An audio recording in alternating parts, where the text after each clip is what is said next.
Peace, peace, peace. Yeah, we live.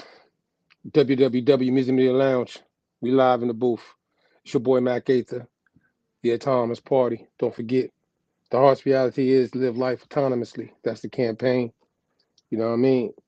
Shout out to all my indigenous folk. Shout out to all my Maroon folk. You know what I'm talking about?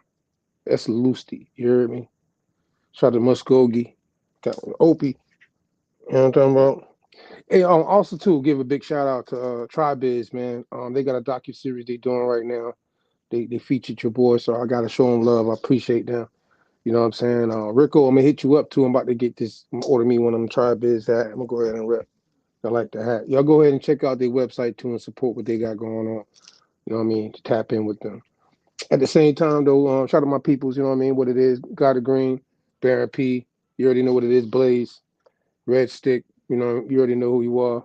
Shout out to everybody in the social club. Shout out everybody that's in the chat right now, listening to us live. You feel me?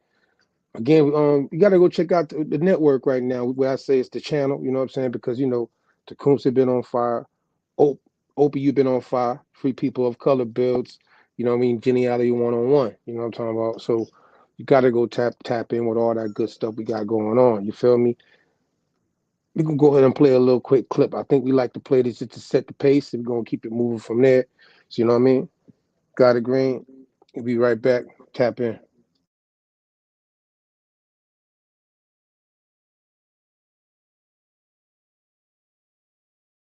Always erasure going on in terms of one's identity. And to me, it seems hooked into a particular political time period in which one is living.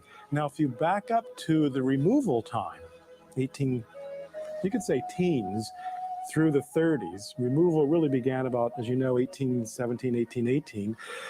If you back up to pre-Jacksonian America, and the time of Indian removal, there's no advantage to identifying as Indian unless it was very important for you to keep your family and kin and nation together.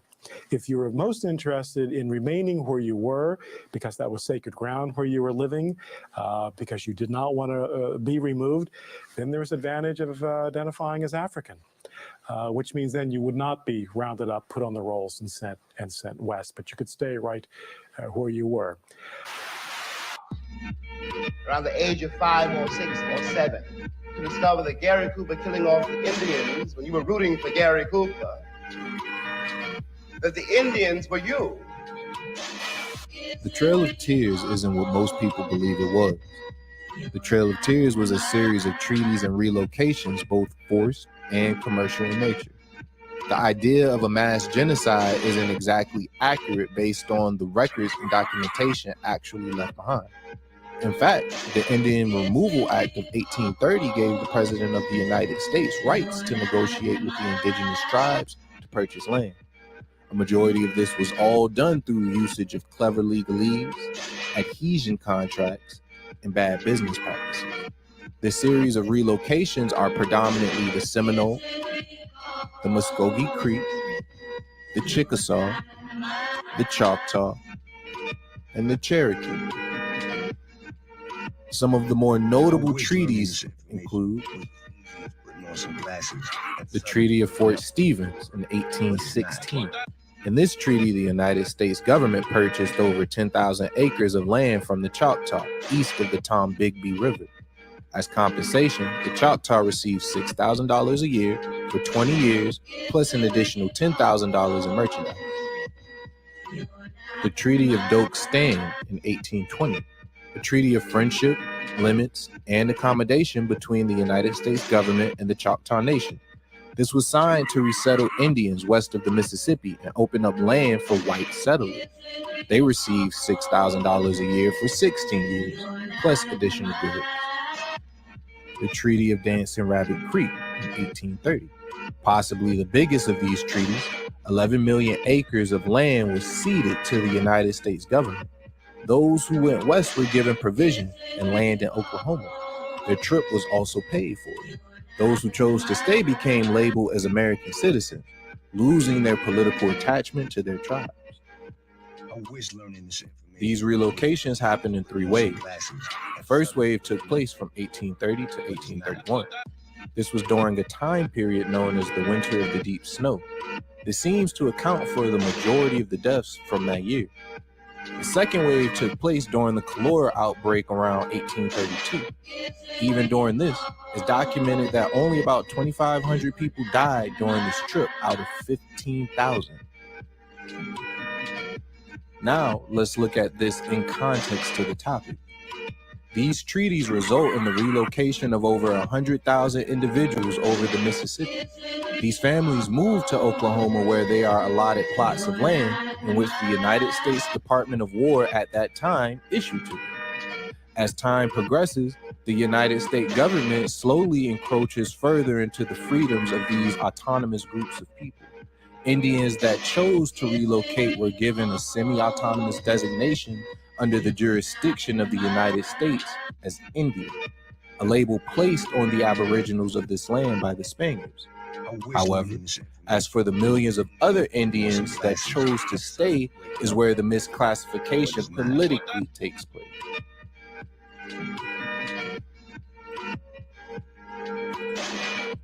In 1790, the United States government conducts its first census. In this census, there are no designations for an Indian. There was only the free people of color, which consisted of a blend of melanated groups of people who have different ethnic and national origins, and free whites, which technically only meant living in the American colonies for 2 years prior. It isn't until 1850, after the height of the Trail of Tears, when the designation of Indian and mulatto appeared. For any Indian that chose not to head west, they were classified as free people of color and mulattoes, depending on the region they came from. One could surmise that a majority of people who actually went west were Europeans, Africans, and Asians brought by the way of the coolie slave trade. It would make logical sense for families that have no ownership or ties to land outside of their tribal affiliations to accept free land and money elsewhere and to provide for their own families. To make this historical connection even more apparent, we could point to the Gullah Geechee Wars. The first of the 3 Gullah Geechee Wars is recorded as occurring from 1817 to 1818. The second war followed from 1835 to 1842, and the third from 1855 to 1858. The Gullah or Geechee people who fought in these wars were an amalgamation of the autochthonous or indigenous black people of the southeastern portion of the United States and Africans forcefully brought to the Americas during the transatlantic slave trade. Embarrassed by their defeats and fears that those still enslaved will ultimately join the ranks of their self-liberated Maroon groups, the United States government downplayed the gravity of these military engagements and disguised the wars they fought against the black people by calling these conflicts the Seminole Wars or the Indian Wars. These soldiers, however, knew exactly who they were fighting against. They defined Seminole to mean a domesticated animal who escapes to a wild existence, albeit some Reconstructionist historians contend that the name Seminole is actually etymologically related to the name Moor, a melanated people responsible for bringing into existence the European Renaissance. In reality, the word comes from the Muskegon word Yak Seminole, which means free people. Moreover, during the second so-called Seminole War, the American general, Thomas Sidney Jessup, wrote a letter to the self-appointed Indian killer, Andrew Jackson, warning him and his colleagues that this, you may be assured, is a Negro and not an Indian war. It is a Negro and not an Indian war. Yeah. A bit more? A bit more? All right. Yeah, so at the end of the day, you know what I'm saying? Remember what's going on with the Seminoles. You know, Juneteenth, since we talking about Juneteenth, right? Juneteenth weekend. Happy Father's Day to everybody out there too, by the way. You know what I mean? All the men taking care of their families and doing what you do. Happy Father's Day to you. You know, but they talk about, you know, the Juneteenth situation, 1865, you know what I'm saying? The Proclamation of Emancipation. And, you know, some people might have it that everybody was freed during this time frame if you consider the Negro.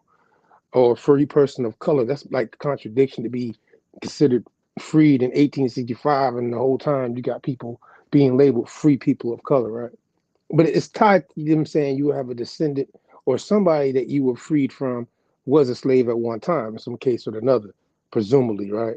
So however the case might be, in the case of the Seminoles, these people they're labeling Negroes, you know. It's a lot to that. But I saw a clip today and I want to share it, you know what I'm saying? Because it is Juneteenth, let's say coming up tomorrow. And we wanted to just go ahead and throw a little quick clip and want you to check this out. I'm going to go into something. Tap in with us.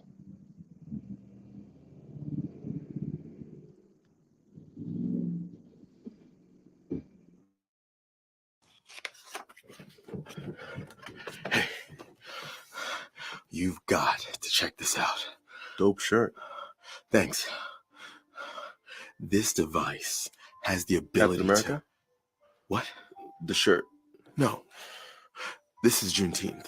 Anyway, I want you to give this a What try. is that? I'm trying to tell you. No. What's Juneteenth? You've never heard of Juneteenth. I don't think so. Commemorating the end of slavery in the United States following the Civil War. Oh, yeah. No. That was the Emancipation Proclamation. Proclamation 95. No. The Emancipation Proclamation was an executive order issued by Abraham Lincoln, changing the status of over 3.5 million enslaved African Americans to free African Americans. Yeah. That was January 1st, 1863. Juneteenth was June 19, 1865, 2.5 years later. So after the Emancipation Proclamation, states still had slaves? Juvenile, isn't it? That's crazy. Let him cook. Don't do that. Okay, but see, that's what makes Juneteenth so important. State defiance? Juneteenth is a reminder of how hard states fought in America to preserve the institution of slavery. Okay, I could see that. Juneteenth is technically a Texas celebration. How so? Seeing how Major General Gordon Granger rode into Galveston, Texas with his troops to let 250,000 enslaved African Americans know that they had already been legally free. Still, the country should celebrate that. True, but technically, Here we go. Technically, even after June 19, 1865, some states still had slaves. How'd that happen? The Emancipation Proclamation was exercised in the northern states, who identified as the Union, but it wasn't exercised in the deep southern states, known as Them racist-ass the Confederates. Confederacy. But wasn't slavery the main reason of the Civil War? Oh, indubitably. So even though the South lost, they were still like, Emancipation Proclamation, we still having slaves. As Childish Gambino eloquently put it, this is America. Exactly. So neither the Emancipation Proclamation or Juneteenth marked the end of slavery. Correct. And it took the government one final chess move to overcome the Defiant Five. What's the Defiant Five? The Defiant Five states gung-ho on maintaining slavery: Delaware, Maryland, Missouri, Kentucky, and West Virginia. What was the chess move? The ratification of the 13th Amendment, December 6, 1865, ending one of the worst atrocities in U.S. history. So even though Juneteenth doesn't officially mark the end of slavery, it's still symbolic of the country's deep struggle with it. Not only that, but Juneteenth looks to the future and what's possible for America. The flag, for example, is a symbol of liberty and justice. The red, white, and blue incorporates all Americans being able to understand and recognize the importance of African American history. The supernova illustrates the birth of a new star. The star represents all Black people free in all 50 states of America. And the red arch is symbolic of the new horizon ahead. Damn, that's deep. It's Juneteenth. I want one of them shirts now. Relax. I'm taking pre-orders. What was the thing you wanted to show me? Yeah, I made it's a multi-generational temporal interpolator. A what? MTI. It sends you back to the closest genetically related individual based on a biological relationship. Like a common ancestor. Precisely. How? Via a space-time gap. predominantly somewhere in between the 1400s and 1800s during the transatlantic slave trade. Really? Yes. So you activate the time jump by flipping the switch. But before you do, just make sure you hold your breath before you go. What the hell just happened? You time jumped, but your time travel is based on how long you can hold your breath. Your present self is being inserted into a time period which no longer exists, vis-a-vis oxygen no longer exists. Ergo, you can only enter with the oxygen from your time period. How often do you do this? Let's just say I can hold my breath for 13 minutes. Jeez. It's my favorite pastime. No pun intended. That's pretty good. Why the hell would time traveling back to an active slave plantation be your favorite pastime?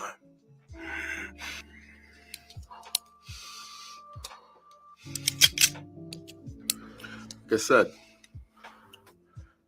it's my favorite pastime. That doesn't bother you? In the beginning. But as they say, that happened 400 years ago. You should keep that in the past. So, keep it in the past.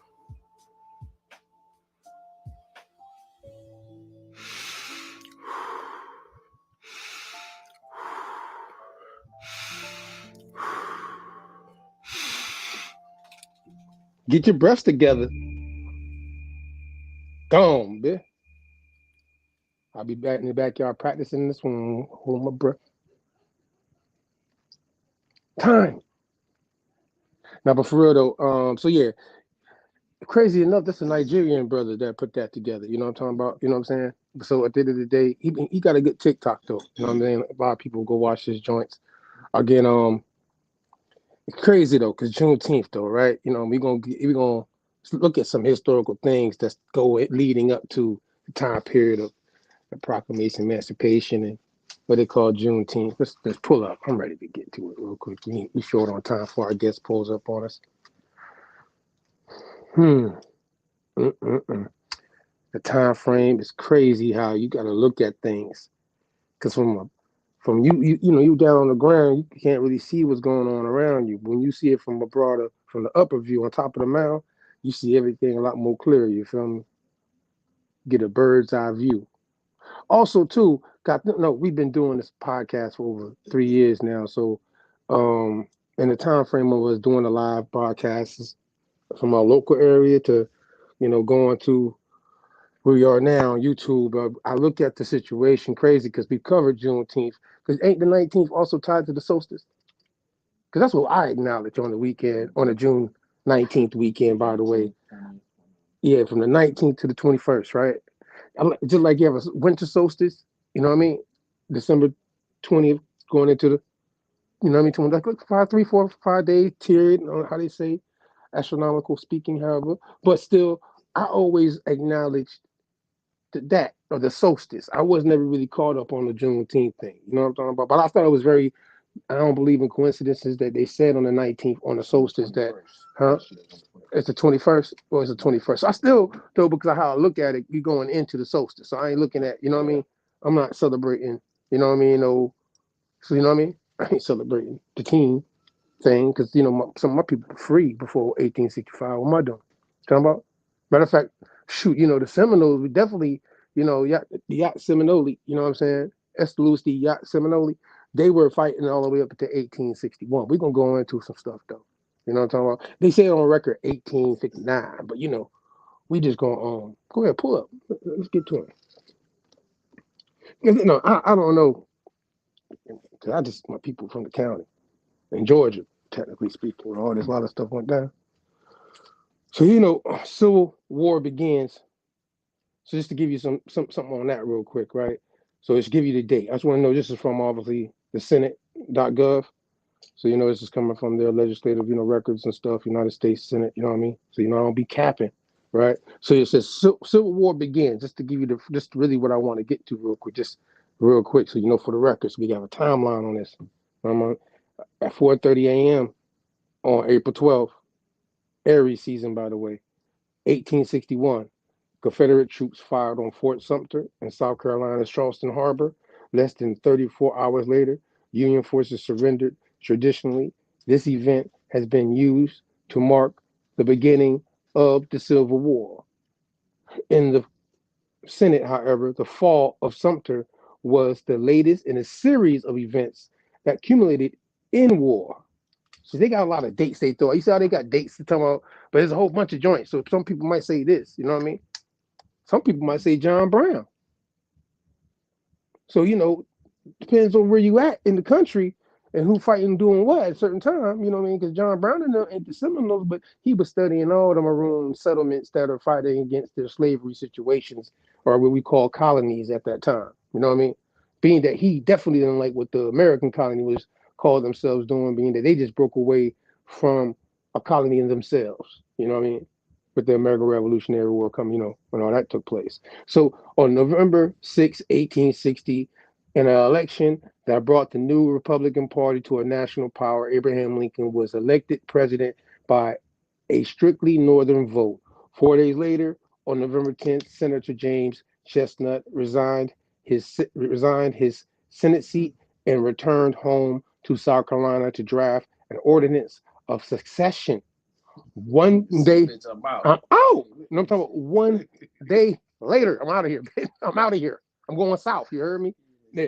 He ain't play no games. And then it says James Hammond also pledged to support the Confederacy with all the strength I have. You feel me? Now, when got to think about think about the timeline of the secession. When people think about the secession, I think some people actually think secession goes back like 10, 20, 30 years or something. You know what I mean? But that's not even the case. You feel me? The secession is taking place in a political situation right around the same time when, Abraham Lincoln becomes president.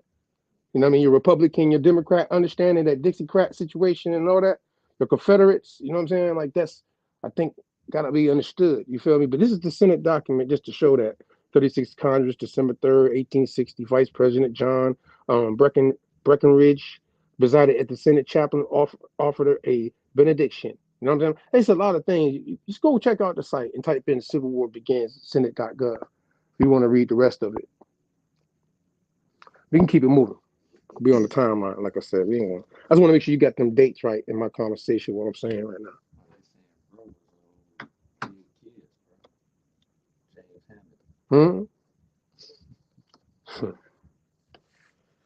Hey, you know what I mean? These are the people in the history of the Civil War, Juneteenth, and they're tied to all this stuff that they're talking about. So I want to make sure everybody, understands, because, it's some, I don't know if I really want to say that, we should give full credit on paperwork. Yes, Abraham Lincoln, he did sign the proclamation.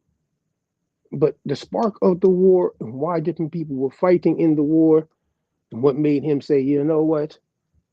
It's a lot of pressure taking place here right now. You feel me? It's a lot of different things happening. So the second Seminole War, and it's dealing with the Civil War. I want to put that in there. You know what I mean? Just tied to it. So I want to make sure I just hit y'all with that real quick, right? Because see, the second Seminole War is obviously way before, not at the same time of the third Seminole War. I just want to make you know that how they are already putting that this is starting to be a conflict that's going to cause what they say, a civil war to take place. You know what I mean? And it says in the popular narrative of the coming of the Civil War, the U.S./Mexico War is often identified as the military crucible, as it's through which many of the war's most famous battlefield leaders first passed, gained lessons in leadership and combat operations under the watchful eyes of commanding officer Zachary Taylor and Winfield Scott. In the course of working on my dissertation, however, I've come to wonder whether it wouldn't behoove more Civil War historians to cast their eyes back on the Second Seminole War to understand how men such as William Tecumseh Sherman, George Henry Thomas, Joseph E. Johnston, and Robert Anderson learned to be soldiers and waged long, multifaceted wars. So, fortunately for Civil War historians, the study of the Second Seminole War in the midst of a robust revival, while John K. Mommon's history of the Second Seminole War published in 1967, remains the best treatment of military operations during the war. The Second Seminole War, I skipped that CS monocle, but I studied it anyways. The Second Seminole War and the limits of American aggression. There's a lot of different things that talk about it. Matter of fact, come down here, pushes historians to consider how settler colonialism and pushed for American empire drove soldiers and officers to adopt aggressive tactics and wage a war of occupation that targeted both the Seminole Nation, including non-combatants, and African American Maroon communities, as well as the environment. A quick glance at recent works published in Civil War history reveals studies of the environment, of refugees, of occupation, of the limits of war, and the transgressions against them. In other words, if soldiers were thinking about these issues during the Civil War, it likely wasn't for the first time. So now, look out, this, if anybody wants, so we always say this, I have to correct. So when I see certain things, say African American Maroon communities. A Maroon community is just a Maroon community. They didn't even have the term African American at the time. And the African groups were abolitionists at that time surely weren't going through what we're talking about in the Maroon communities. You know what I mean? They already had churches and everything. Feel me, God? They are not in this situation how they in the bushes or dealing with their own autonomous outside of jurisdiction situations. You know what I'm talking about? The ones that are Africans are calling themselves Africans at this time. But so that's why they try to, these runaways though, that they're labeling African runaways in history as well, is why that would lead to these settlements that are called Maroon settlements to be labeled African settlements because of fugitives and refugees and exiles, they call them. Obviously, and people that were already in these lands that did not, come underneath the colonial situation would be labeled a Maroon.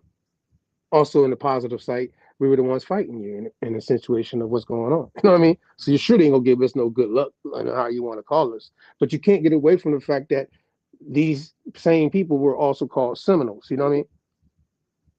That's why, as Andrew Jackson said, it was a Negro War. Or he could have said it was a Maroon War if he wanted to. You know what I'm talking about?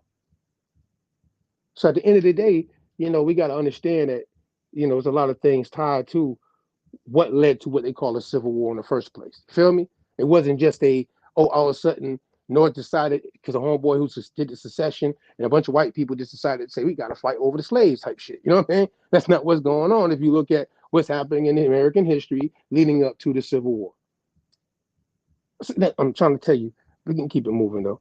Because I'm on the timeline. I just want to make sure I show you these joints because these are prominent timelines. So because I didn't even bring up the third Seminole War. See, that's the second Seminole War. That's not even the third one. Because if you know the second one already has something to do with leading to certain things, then the third one did too.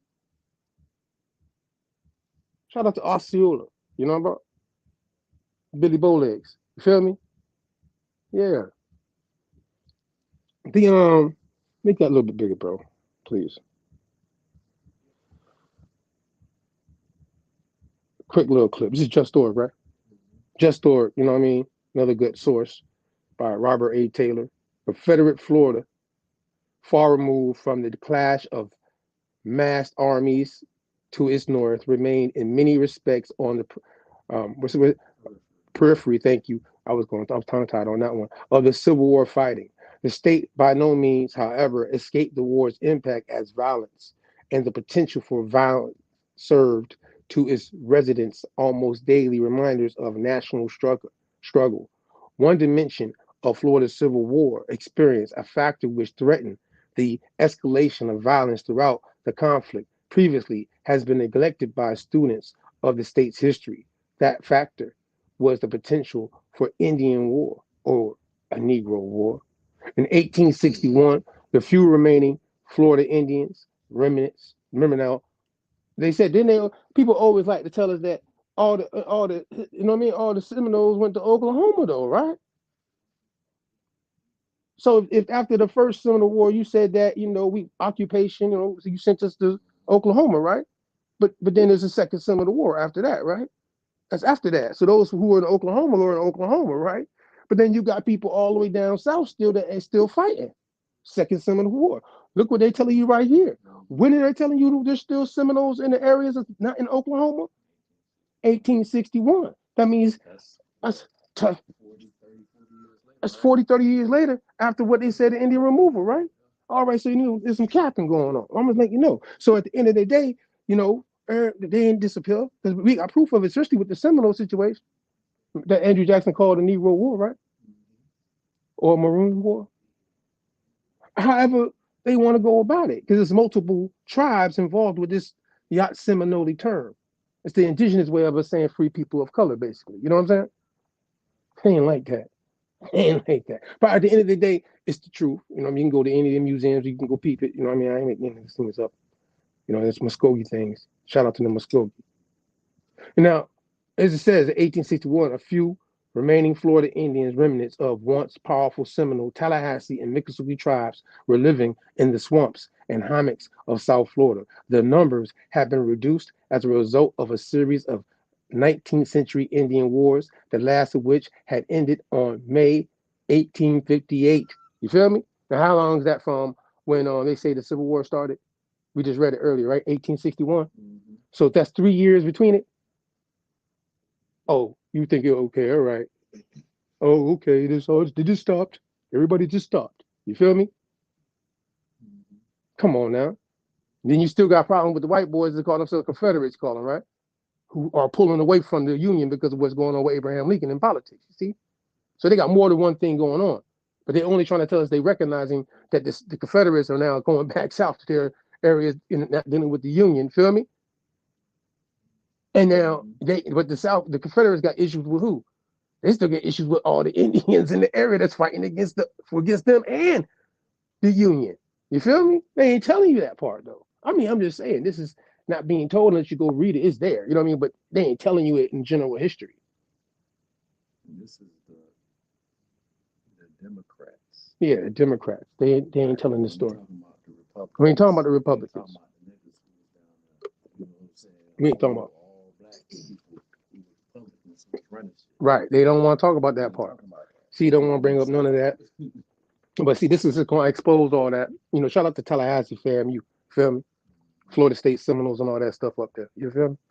You see how close them two campuses is to each other? So a rock. That's how they situated like that because that's how it's always been, ain't it? In these areas. They said they had the Seminoles and they had the Maroon settlements around them. But the Maroons were living in a better situation than people they like to call Seminole today. But in our blood, we Seminoles. You know what I mean? That's the Lucy Yacht Seminole. You feel me? So, however the case might be, whole county named after our people that we stood up. So yeah, you know, all that right there is got to be explained. You know what I mean? And I think Juneteenth, if you don't go into these indigenous people in these wars and the Maroon settlements and people that were the free people of color, and some people they say were runaways, however, refugees, then you wouldn't be able to really have a real honest conversation about what took place. Remember when in 1865 or 1866 the Freedmen Bureau was started? It might be somewhere around there, right? Not too far off.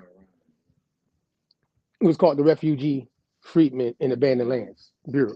So the refugees, one of the terms that's synonymous with people that's in abandoned areas or maroon settlements, you know, could be labeled in so many different ways by the system that's now integrating them based off a proclamation that's passed. 1865. Okay, that's what I thought it was around the same time when they called themselves freeing everybody in. What a coincidence, huh? So yeah. Yeah, refugees, freedmen, and abandoned lands. Why everybody like to talk about the freedmen part, but they don't want to talk about the refugees? And all them territories that's not underneath their control yet. I mean, what's going on? Abandoned lands and refugees sound like that go together, don't it? Yeah. I mean, however the case might be. So hey, go to the next joint, man. We're moving pretty good. We're moving pretty good. Shout out to Just Store. They always got some good sources, man. And this is another person, Juneteenth, and you know, he's tied to the 10 little Indians, the song, the 10 little Indians. 10, 10. Mm-hmm. Y'all know what I'm talking about. You know the melody. All right, so in this situation, you know, John Brown, you feel me? You got to give the shout out to John Brown, feel me? Because However, I'm still in debate because of certain things I've read, and I'm gonna show you why I'm in conflict. Because we already know that there's a lot of people that's been whitewashed in history, and I ain't one of the people to make everybody Indian, make everybody African, make everybody what they call black. You feel me? But there's something that says about me when I read certain things, especially from what they call Ivy League places. You know what I mean? And they describe somebody. I have to look at it like how Benjamin Franklin said certain things. You feel me? And I have to see that they show you what they're showing you, right? I mean, I'm going to go with what they're showing me, supposedly, right? Just for the conversation. No, I'm not lying. But still, I mean, that's what they're showing us. However, each June in a small town, Osatomi, Kansas, local residents hold a pageant to select high school girl to the new John Brown Queen. The unlikely namesake of this pageant was responsible for the murder of 5 unarmed men in 1856 along the nearby Potomac Creek. This memory is intertwined with the town's past for the fought to keep Osatomi free of slavery. You know what I'm talking about? The annual summer event is a celebration of a man who remains one of the most controversial figures, yes, he is to me too right now, in American history. John Brown dedicated his life to the abolition of slavery. For him, any means used to achieve this goal were justified. He was prepared to kill or to be killed. This effort, a decisive break in nonviolent resistance embraced by most abolitionists at the time. So he said, he has been called a saint, a fanatic. Some people say they compared him to Jesus and all that kind of stuff too. You know what I mean? But this is what I want to show the Civil War part, right? We're gonna get to that real quick. Moving on. He has been called a saint and all that stuff with debate over the memory. Okay, boom. Like I said, about the true nature of the man continues to stir passionate debate. It is said that John Brown was the spark that started the Civil War. You see this? So that's in Kansas. You see what I'm saying? So you got people in Kansas, people saying that this man is the reason why the Civil War is starting. You got Seminoles and the wars going on out the South, all the way up into 1860, basically. You know what I'm saying? Going on, and you're trying to make it seem like it was just people weren't as docile as you might seem going into Juneteenth. I mean, I'm just saying. You know what I mean? Maybe some of them people were, because some people were free and they had no issues, and then some people were, Republicans doing their thing too at the same time. You know what I mean? But some people weren't agreeing. Everybody was on the same page, at that time. Obviously, that's what it's showing you here. But John Brown was studying Maroon settlements at the same time too, from Haiti to the Seminoles to Denmark Vesey to you name it, Nat Turner. John Brown was studying all these different people from the past and present, what's going on around him, to be like, this is how we're gonna set up our joint and be free in an autonomous way. So he was on to something. Now, it shows you John Brown was born into a deeply religious family in Torrington, Connecticut in 1800, led by a father who was vehemently opposed to slavery. The family moved to northern Ohio when John was 5 to a district that would become known for its anti-slavery views. During his first 50 years, Brown moved around the country, selling in Ohio, Pennsylvania, Massachusetts, and New York, taking along with his ever-growing family. He would father 20 children. That man was having so many kids. This man's a wild boy, you feel me? Wow. However, though, I'm trying to tell you, 20 children. That's crazy. I had to pause for that real quick. That's Father's Day type shit. You feel me? He fighting for slavery, against slavery, you know what I'm saying? And he's having children. You know what I'm saying? All over the place. That's a wild boy. You know what I mean? Also, his name, by the way, because I ain't gonna be able to read all this, is Osatomi Brown. That's one of the names they gave him for that town, because that town is named after two different tribes in Kansas, or what they call the Osage and Potomac tribe. So that's also something you might want to go check out. Osatomi Brown. You know what I mean? That was his nickname. So 10 little Indians. He had 12. He had 20 of them. You know what I'm talking about? He had a whole tribe. You feel me? John Brown tribe. The man had a tribe. Plus, he had people riding with him. I'm gonna show you. Man had people riding with him now. No, so that's why there's a lot of stuff that's going on. They might not tell you about. You know what I mean? They say he participated in the Underground Railroad in 1851. The man is doing a lot of things. Can we go to the next joint though? Because I ain't gonna be able to read all this right here. Because you know what I mean. I guess about to pull up on us any moment now. So yeah, when we almost where we supposed to be at. I just want to flash that one joint. Then we're gonna get to the yeah, we on point. We on point.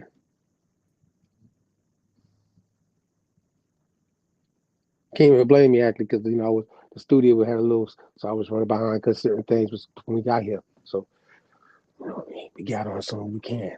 So at this site right here, this brother right here obviously is for Black Power and against slavery and everything, which I have no issues with any person that's mad about slavery. I just think they need to find out if their family went to certain situations and a certain narrative that's been given to them. That's all, and if your people did get what you're supposed to get, that's your business. How you feel about what happened to your ancestors. Feel me? But these two guys right here, they ran with John Brown. I really just want to make sure you seen them. You know what I mean? Because one of them they made a movie about. You know what I mean? Now the guy to the left is John Copeland Jr. You know what I'm saying? Now Copeland, they say that this. Now look at the picture they give you now, right? Here, nigga. That's what they're saying. Here, nigga. Right? Excuse my French. I'm just saying how they said. And homeboy to the right, Shields Green. That's that boy right there. Don't sleep on him. Shields Green. Yeah, he's fighting with John Brown too. You feel me? So both of them were hanged on the same day that this report that I got from Yale talking about when they were dealing with the execution of John Brown. These are the other two men that was also the same day. So I want to make sure you get that there was other people involved. I'm denigrating my own folk, right? Because Obama said not to use that word. So however that case might be, these niggas either way were put in the situation. So now we're gonna slide. I want to go. We can move. We can move. I just want to make sure I gave you that right there. See, just want to show you two other people that was involved. You know what I mean? So you see, I ain't got reason to cap. Some other people involved, some witnesses, some people that died along with the man.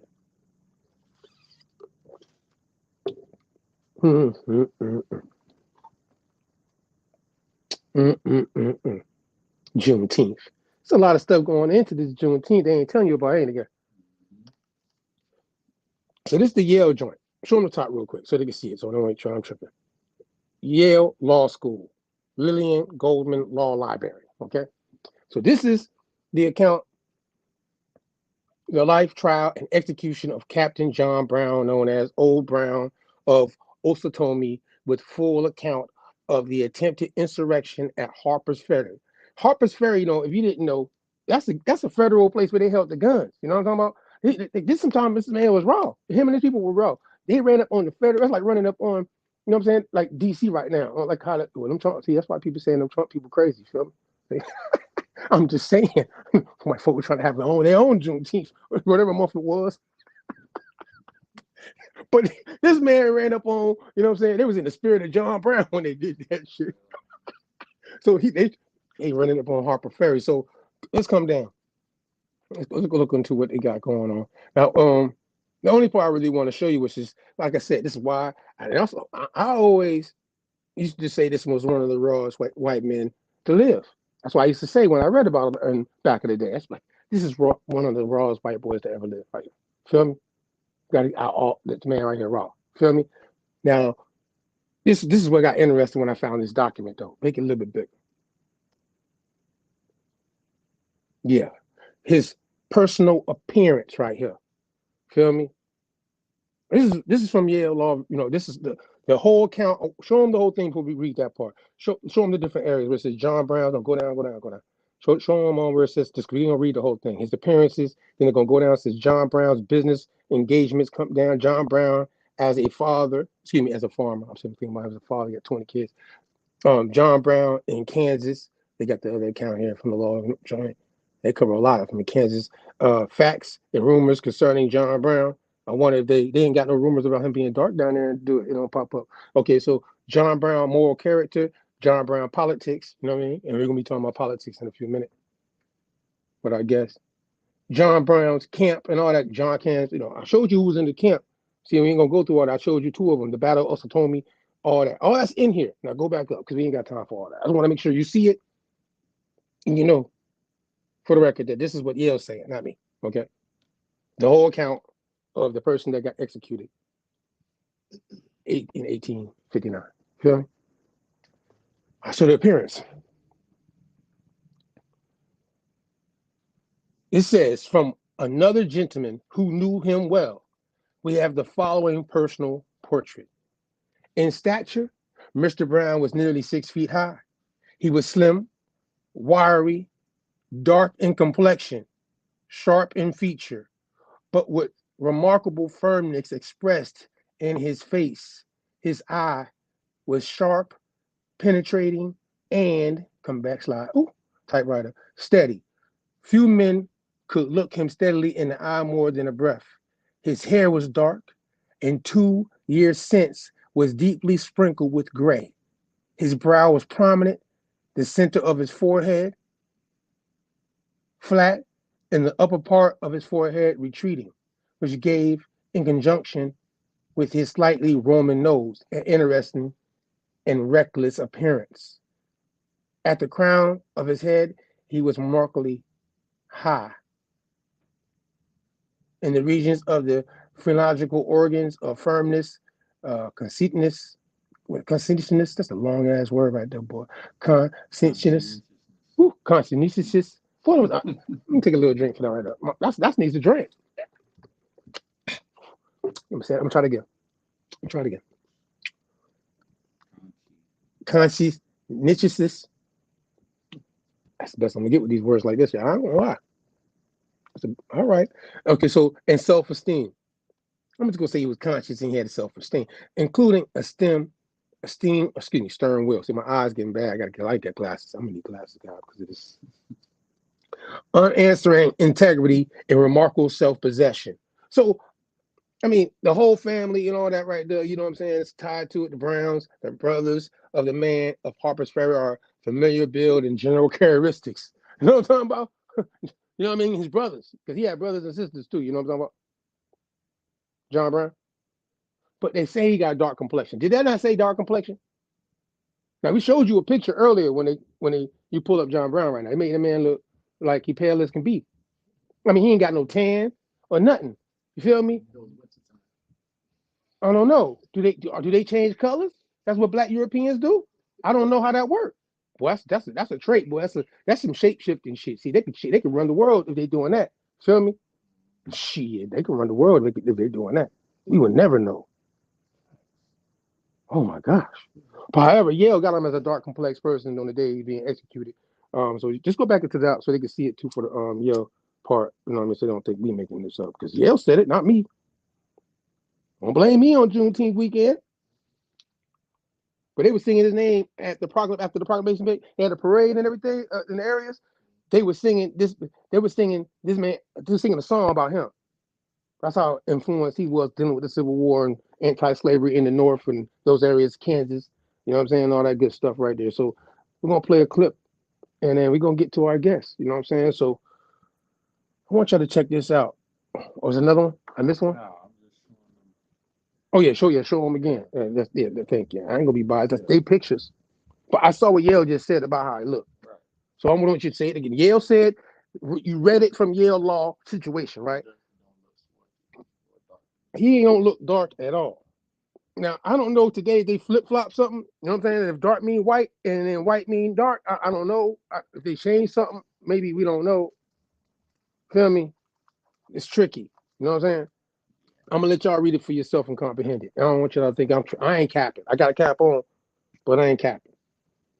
I'll scalp a man for this shit though if he think I'm stupid. I ain't crazy. I know dark and swarthy go together. Last time I checked, we showed you that with the joint a couple of weeks ago when we broke down how Europeans call people dark, Negro, swarthy, and blackamoor and terms like that coming out of Scotland. It's a Scottish dictionary we showed you, just like we just showed you a Yale document. Okay, but Shield Green, if anybody don't know, since everybody gonna be talking about Juneteenth this whole week, you know what I'm saying? It's gonna be a trending thing. I know it's what it is. So I'm gonna go ahead and just give you a reference to a joint I think y'all should go check out. You know what I mean? Check it out tonight, going into the theme of it. Shield Green, man. They call him also Emperor. You know what I mean? That was his nickname too. He running with John Brown. Go ahead and check the joint out. It came out in 2020. And when we come right back, we'll be ready to pull up. Tap in. I've taken lashes my whole life to keep my family safe, but they will never whip my son again. You do this and you're dead. I'm already dead. You gotta go. That man escaped your plantation, single-handedly killed 3 of your men. I ain't trying to bring you down, but for real, you might as well give up now. He's smart. They say he's African royalty. They call him Emperor. If you can't take the heat, don't light the fuse. You know why they call me Emperor? Because my granddaddy was a king. In me, I trust, yeah. Say you killed a bunch of white folk. Came here ready to fight on this night. What you bring him here for? Ain't you got no manners? The longer he keeps it up, you got yourselves a rebellion. I need you to be the spark that lights the fuse. Yeah? You better just Run for your life. Well, I guess I'm in trouble then. He's a brave man. It's too risky. You're going to get yourself killed. It's the only way I can free my son. You guys to get out of here. You're not just a slave anymore. You're a symbol. You ever consider going the outlaw business? Boy, I got the whole South chasing me. I'm already an outlaw. run for your life.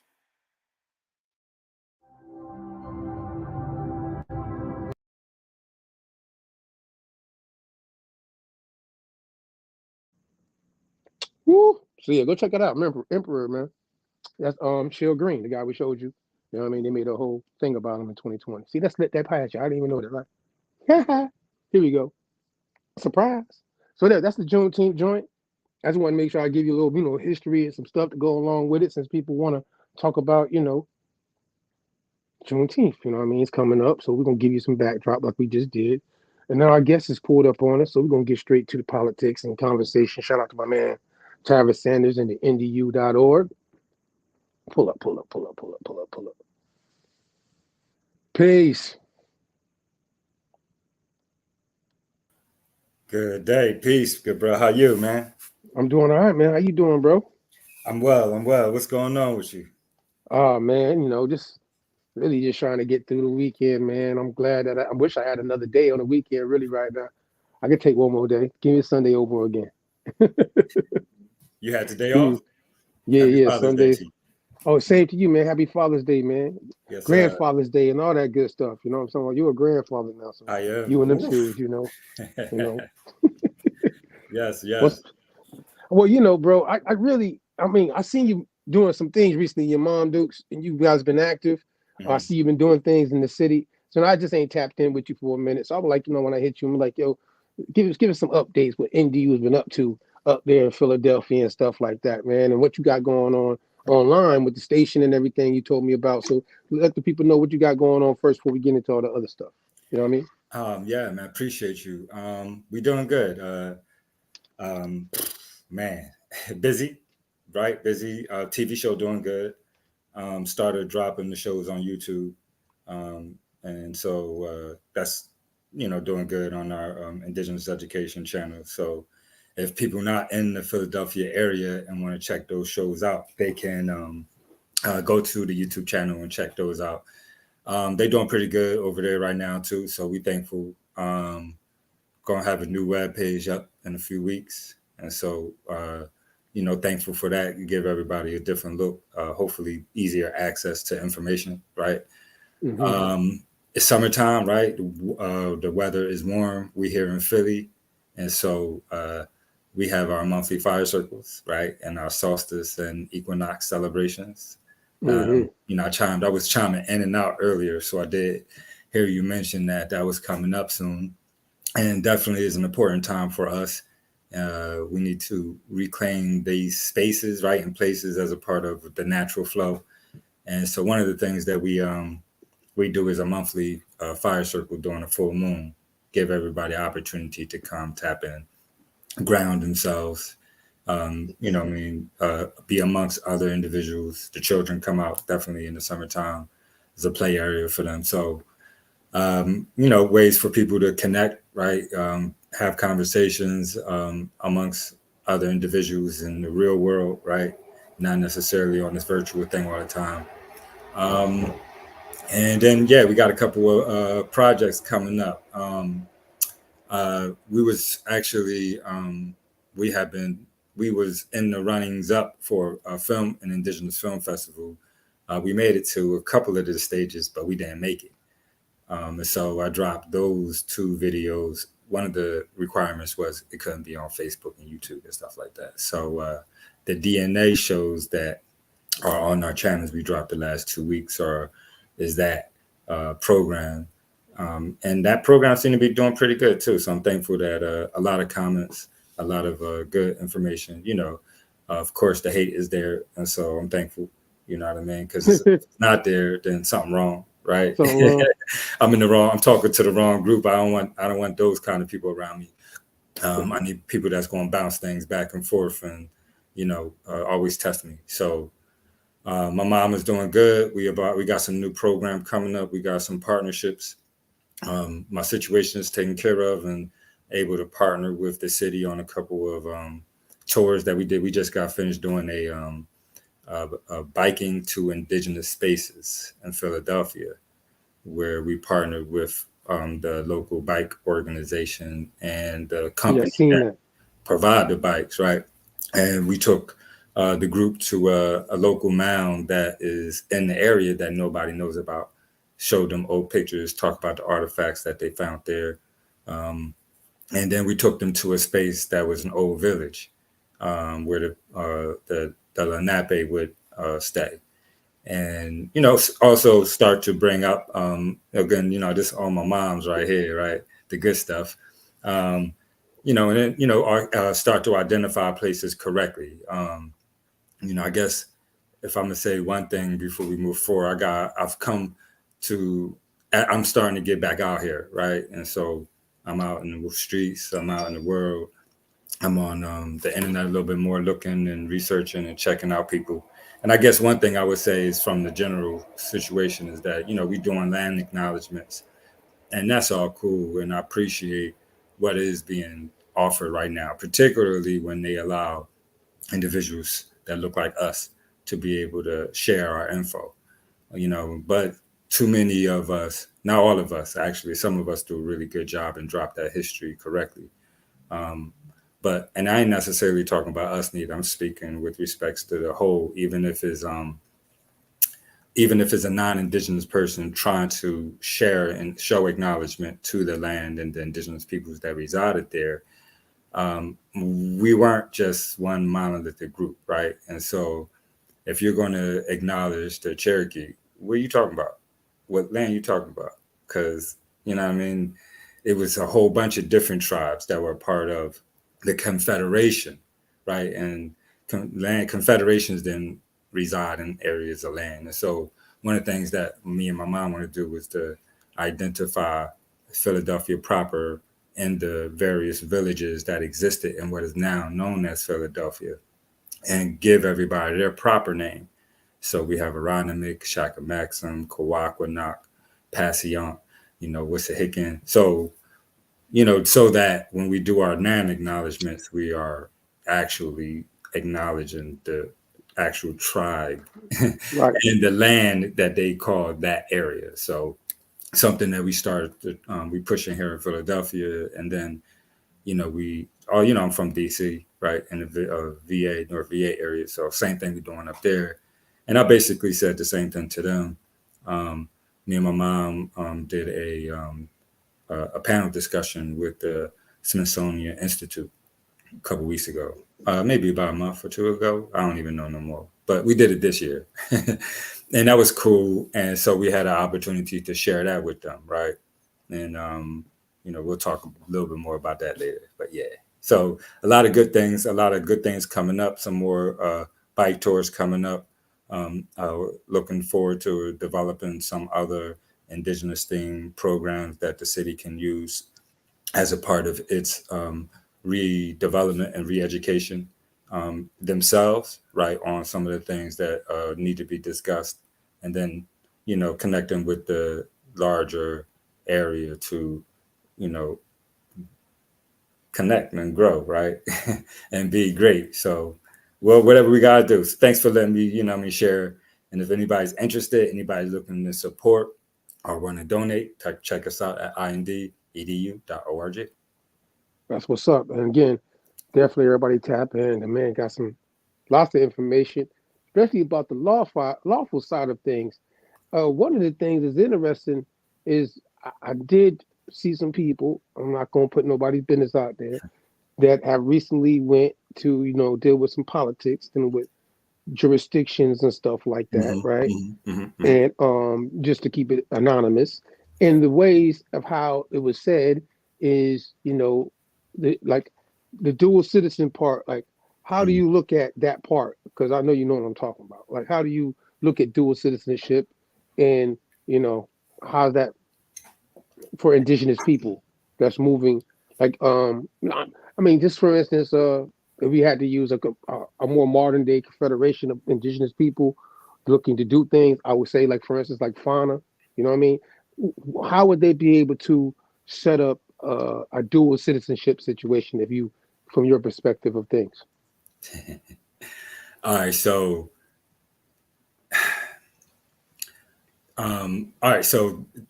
two things, right? You have to know that, do you know what indigenous means, right? And who's defining that term for you, right? Whoever defines that term for you, those are the laws you're going to fall under. And so unless indigenous means something very, very specific to you, I'm going to say follow the laws of your country, right?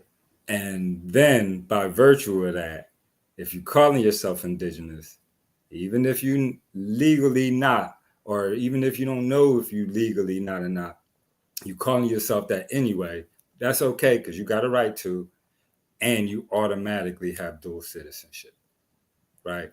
Now, let's say you actually know how to define indigenous or describe it, right? And you then place yourself in the position to be able to be described in that way.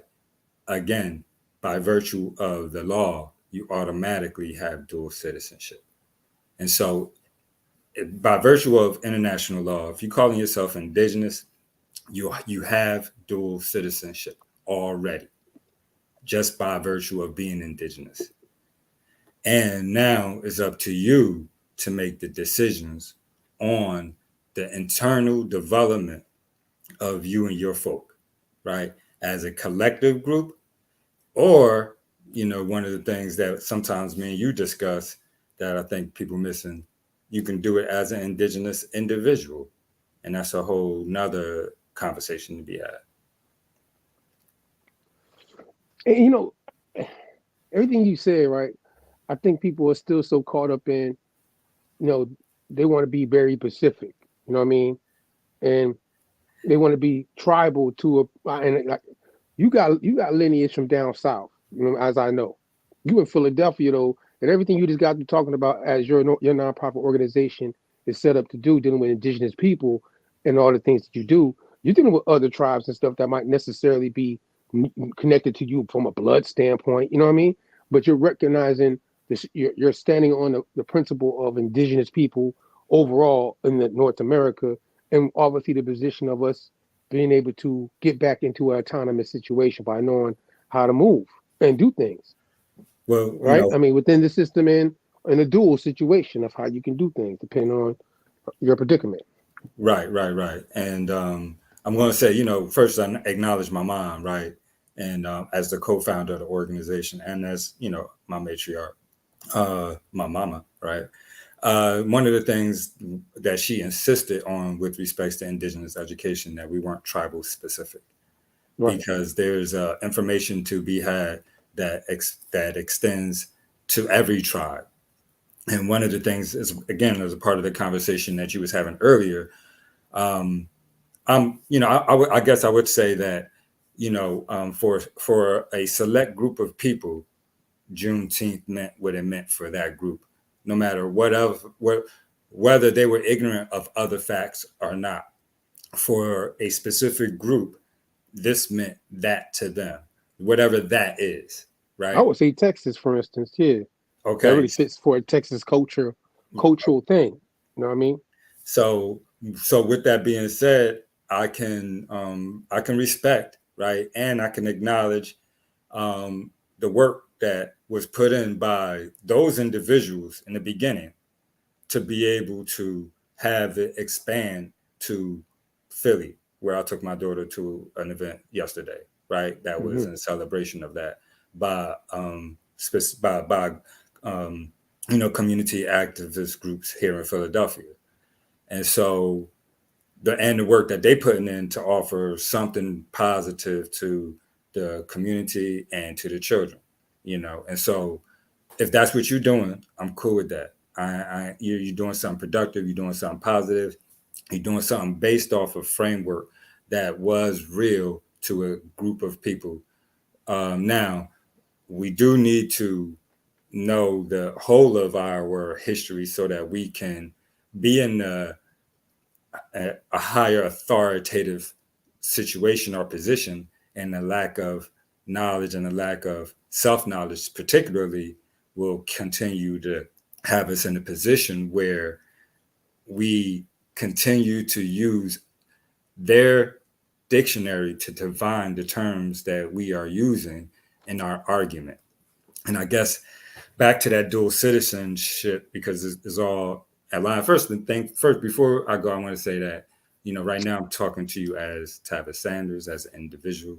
I'm not speaking to you as a representative of my nonprofit, although I am going to tell you that we need your support, right? And I ain't talking, and I'm just giving you my opinion and, some facts on, and you can go and look at these things yourself. But, to put all of that together in one mix with respects to the question as far as dual citizenship is concerned. If you don't know your history, then you stuck where you at right now. And until you learn your history and then apply the experiences and learn from the events that occurred to better the perspective and then make decisions that would have a better outcome in the future, you are where you are. The international body, particularly the indigenous communities that developed the framework that are the rights of indigenous peoples, understood that. And they got books. All you got to do is just go read them, and you'll see them, tagged, dealing with this issue of how do indigenous peoples move forward from the condition that they're in forward to an autonomous space where they can control their actions, environments, education, and those things. And the best way for them to do that was through acknowledging that these indigenous populations, before the rights were ratified, most of the time are already considered citizens or nationals of a colonizing political body. And so since most of these individuals that are indigenous are already, already nationalized to an extent, they still have a right to redevelop themselves. And so dual citizenship is a fundamental right that was placed in the rights in order to bridge that gap for us as we develop and moving forward. To be able to develop to the point, right? Like you have the right to develop in your autonomous way with like-minded people to be able to move in this understanding of what they have passed, dealing with indigenous laws. Yes. On the international level, right? Yes. And if you tapping in too, as I know you are, and I know I'm saying I am, so and I'm speaking, like you said, because I'm not being biased either, because when I learned particularly some things that you did, point out to me in our bills and stuff, the education that I learned in that part of the law side of things that's being presented through the documents they have, I'm gonna say it like that. You know what I mean? Because it's not like you made up these documents; these are their stuff. So, but you have presented to me that they made up. So, you can't take us off the hook for saying that we say anything lawful because it is what their laws are saying. You know what I'm saying? Right. So, in the manner of that understanding, you pointed out obviously ILO 169, and obviously there's two different ILO 169s. And there's two different groups here that fall underneath those two different categories of how somebody can self-identify and be able to move and develop as you just broke down with the Yes. dual situation. You know what I Yes. mean? Yes. It's tribal and it's indigenous. You call yourself, Right. excuse me, you know, I'm in the city. That's the train. Interesting enough, you know what I mean? Look, they that joint used to be metal back in the day. They made it into concrete now. And when I was here, I was like, man, that it made such a difference. I left and went down Georgia, stayed down there for a year or whatever, however long I was down there. I came back and I was like, man, that loud is loud. That joint loud, man.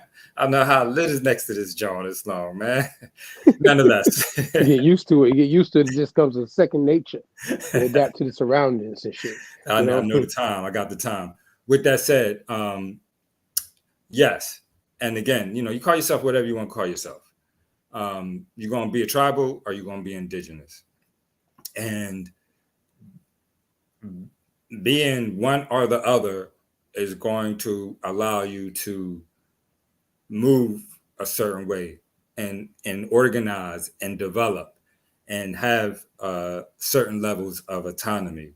However, you know, there are limits to everything, I guess I would say that. And with respect to the tribal versus indigenous, there's a limit. And the reality of it is that, you know, United States has been very, very good in propagate and in promoting their system of law and governance to be the stage to argue and to fight legally for our, for our arguments, even if it's just an argument. Let's say that, right? And so, and with that said, you know what I mean? Look, you're not recognizing who you are yet. And as long as you don't, United Nations can't help you with that. You can come here all you want. You spend all the money you want. You help the United States. If you're going to the United Nations in New York, you're traveling, you're spending money on hotels, you're spending money on parking, spending money on expensive taxes, you know what I mean? Electricity bills, gas bills, you know what I mean? And you making you and they come on. And I'm going to sit down and let us observe you so we can identify you, you know, because so that we can properly describe you to other individuals. And when someone else asks us who you are and we describe you, we'll be describing a space that exists and laws that come with rules and regulations. And, you know, depends on you, who you are, and to educate yourself on what you want to be, what it takes to be that, move like that, and then, you know what I mean, utilize the tools that you have around you to be the chief, I guess. For me, it would be be the chief. You know, in the situation that you just said, though, right? Interesting. Because I remember I had that on the flyer. I already told you I was going to bring up the dual citizenship. I ain't throwing no surprises out there. Yeah, no. The conversation that I've been pointing out is that a lot of people, funny enough, as you just broke down the two different things, right? And obviously, I like to say that I see what you're saying about the tribal, because the one of the ILO 169 is called, you got the Maroons. The Maroons have a ILO 169 that's dedicated to them. And they say it's very close to the indigenous, but not quite the indigenous. You know what I'm saying? But it falls underneath tribal. You know what I'm saying? So all these folk that's been put in the position of what we say the Negro one drop rule, right? Mm-hmm. These people who are affected from the Negro one drop rule, based on them saying, not even proving at this time, that your ancestors have an African slave or African or a Negro in their bloodline. You know what I mean? Mm-hmm. Now, if you got 10 ancestors and one of them is an African, or they say that one of them look like one, for instance, now you are being deemed automatically, based off the one drop, based off your hypo descent, is what they got it termed, which means you're being put in a caste system based off of your lowest, in your ancestral line, your lowest ancestor in your line is what you're going to be based off of with the one drop rule in the hypo descent term. Your social status, like, so whoever, if you had a slave in your family, you're being based off of now the slave, not the ones that were free, not the ones that could have been, you know what I mean, in tribes or chiefs, whatever the case might be. They're disclosing all that right there because of the one drop rule. You know what I'm saying? Now, it's why these people now, though, who have been put in this position and deemed black, free person of color, Negro, and then later on African Americans, right? And now they're understanding, though, because they're doing genealogy, and they're finding out, okay, wait, my ancestors didn't come from out of Africa like they're telling me. You know what I'm saying? I ain't finding it in my genealogy. You know what I mean? I just think I gave them the reason why they're being discriminated against on large level, as we know. But it still is the fact that they're calling a lot of our people who were indigenous to this land that we're finding, still they're being disenfranchised from being in that position because they're being presumed that they have a Negro or African ancestor that was a slave or in the lowest grade of society at the time of when America called themselves coming into be. Whatever. 1866. Yep. Whether, again, you had presumed. So if they did, again, you know what I mean? Like, my family owned slaves. You know what I mean? I fall into the one drop rule, right? And so based off my complexion, I'm a Negro. To this day, I'm still a Negro to the most people, right? You're a Negro, but who they know? Who was they to tell me that? Let me tell you that. And then let me define what that is to me. I don't want you to define that. And I think that's where that's where we're missing it, right? This is what I'm going to say, Tev. This is what I'm going to say, right? Like, if you want to know law, study law, right? And know that if you're in Canada and you go to law school, you study in Canada law. We had this conversation before, right? Now, if you are indigenous and you want, now I'm talking about now, right? I'm talking about my peers. I ain't talking about what our parents did before us and the work that they put in to get us here. They got us here. But now at this point, if you're not studying your law, what you talking about? You indigenous, right? So what that mean to you? And what is the development of that? Where's the organization of that amongst you and your peoples? If you don't have a peoples and then go find some individuals that you can organize around and with, right? And so the point at this point is like, yo, what are we doing? we got everything and we walk around with everything we need, everything that's ever been recorded in the last 2,000 years in our back pocket, and we can't figure out how to be indigenous, right? And how to get them to accept us as that. Come on, man. Like, and now, again, you go to the international body, they're going to observe you, and we're going to watch you. We're going to see where you at. Now, are you tribal? Are you indigenous? And if you fall underneath tribal, not because, again, I ain't putting nothing on our parents that came before us, but at this point, we are where we are, right? You belong to a tribe, then you belong to a tribe. If you don't, you don't. Now, if you belong to a tribe and you go to the UN, you tribal automatically, because that tribe is subject to the jurisdiction of the United States.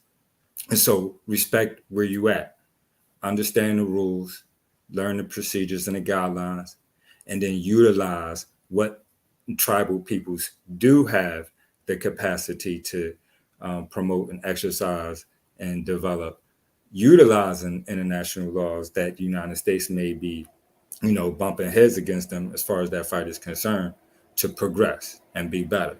But also recognize you tribal, you ain't indigenous. Now, you can call yourself indigenous, but it's time for us to stop selling that. You know what I mean? Because it's like a social construct is only a social construct because we allow it to be. right? And so if you're tribal, then just be tribal, and acknowledge that indigenous is something a little bit different. Now, if you aren't a part of a tribe and you go to them, the international body, as an individual, you can go to them as an individual. You can go to them as an indigenous individual. An indigenous individual is a political status. All you got to do is read the rights. I went and I looked. It's mentioned in the articles 19 to 23 times. I forget the number, but it's more than a dozen times, right? Damn near two dozen times. Indigenous individual is mentioned. And so that's a particular space that exists within law, right? So for so many individuals that email us, right, or leave comments on our videos that speak about them, being the first in their family to get back involved in the history and them feeling like they are alone in that process. Well, you may feel like you're alone in that process, but you're not. And you're not, because I'm telling you right now that other people have considered you. There's actual space that exists for indigenous individuals to be able to start that process. And so find out what they have and what rights you have as an indigenous individuals, and then promote that. And then it's the collective group, you know what I mean? And what we as a collective group is going to move forward.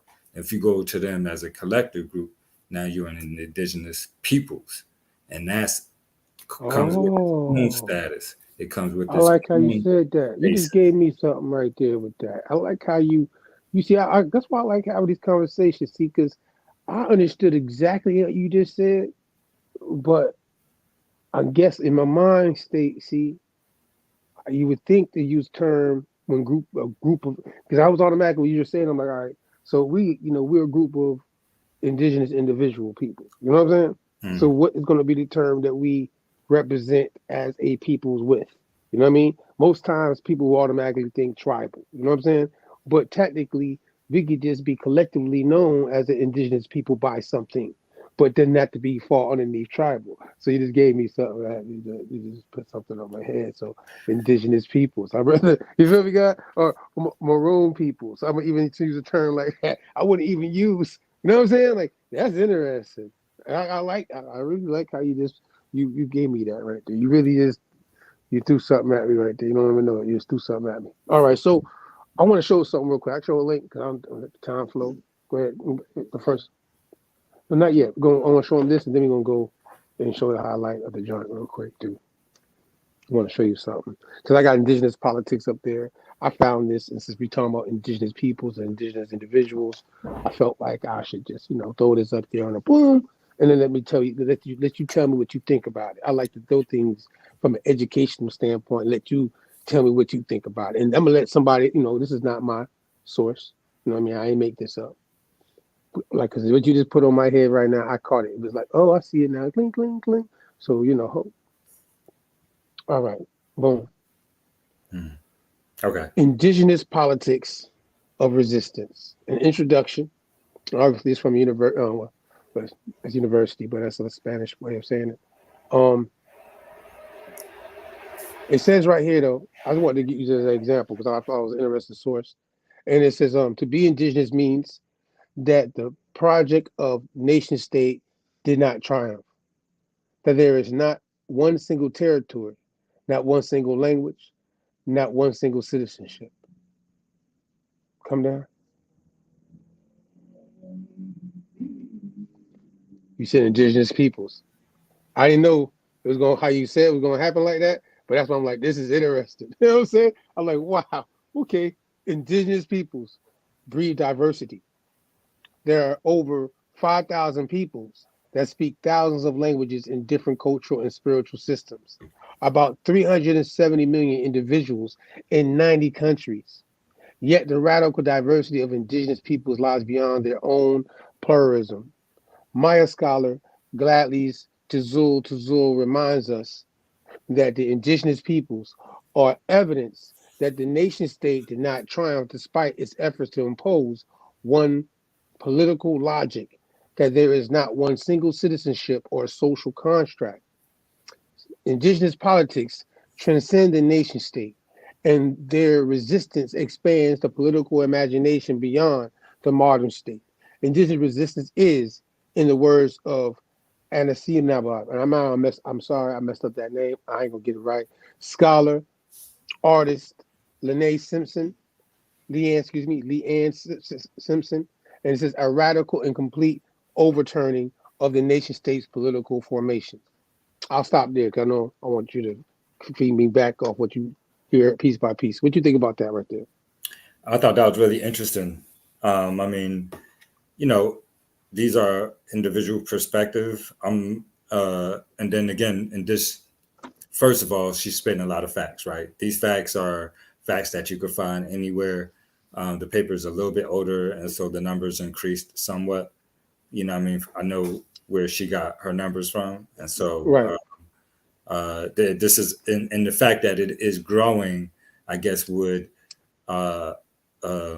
validate her point with respects to, you know, us as a collective peoples, you know, resisting that colonialism, right, and that Christian authority rule over our personhood, I guess would be the best word for me to use right now. And so, yeah, I mean, so far, you know, again, maybe not again, but from my perspective, when you have a knowledgeable indigenous individuals speaking on political terms, you know, indigenous peoples acknowledge that we are all indigenous, and that in order for my authority to be useful, I have to acknowledge every other indigenous collector's authority in order for us to, again, as a collective people, you know, have that pushback against an authoritative and colonial regime that's dominated the whole northern hemisphere and the southern for the most part, right? Except for parts that they ain't getting to yet, and they destroying that, they deforesting that. And so, you know, when you are able to read expert, you got to, you know, expert articles written by indigenous individuals, you're going to get agreement by most of the other indigenous peoples that, you know, have that educational capacity to be able to write like they do.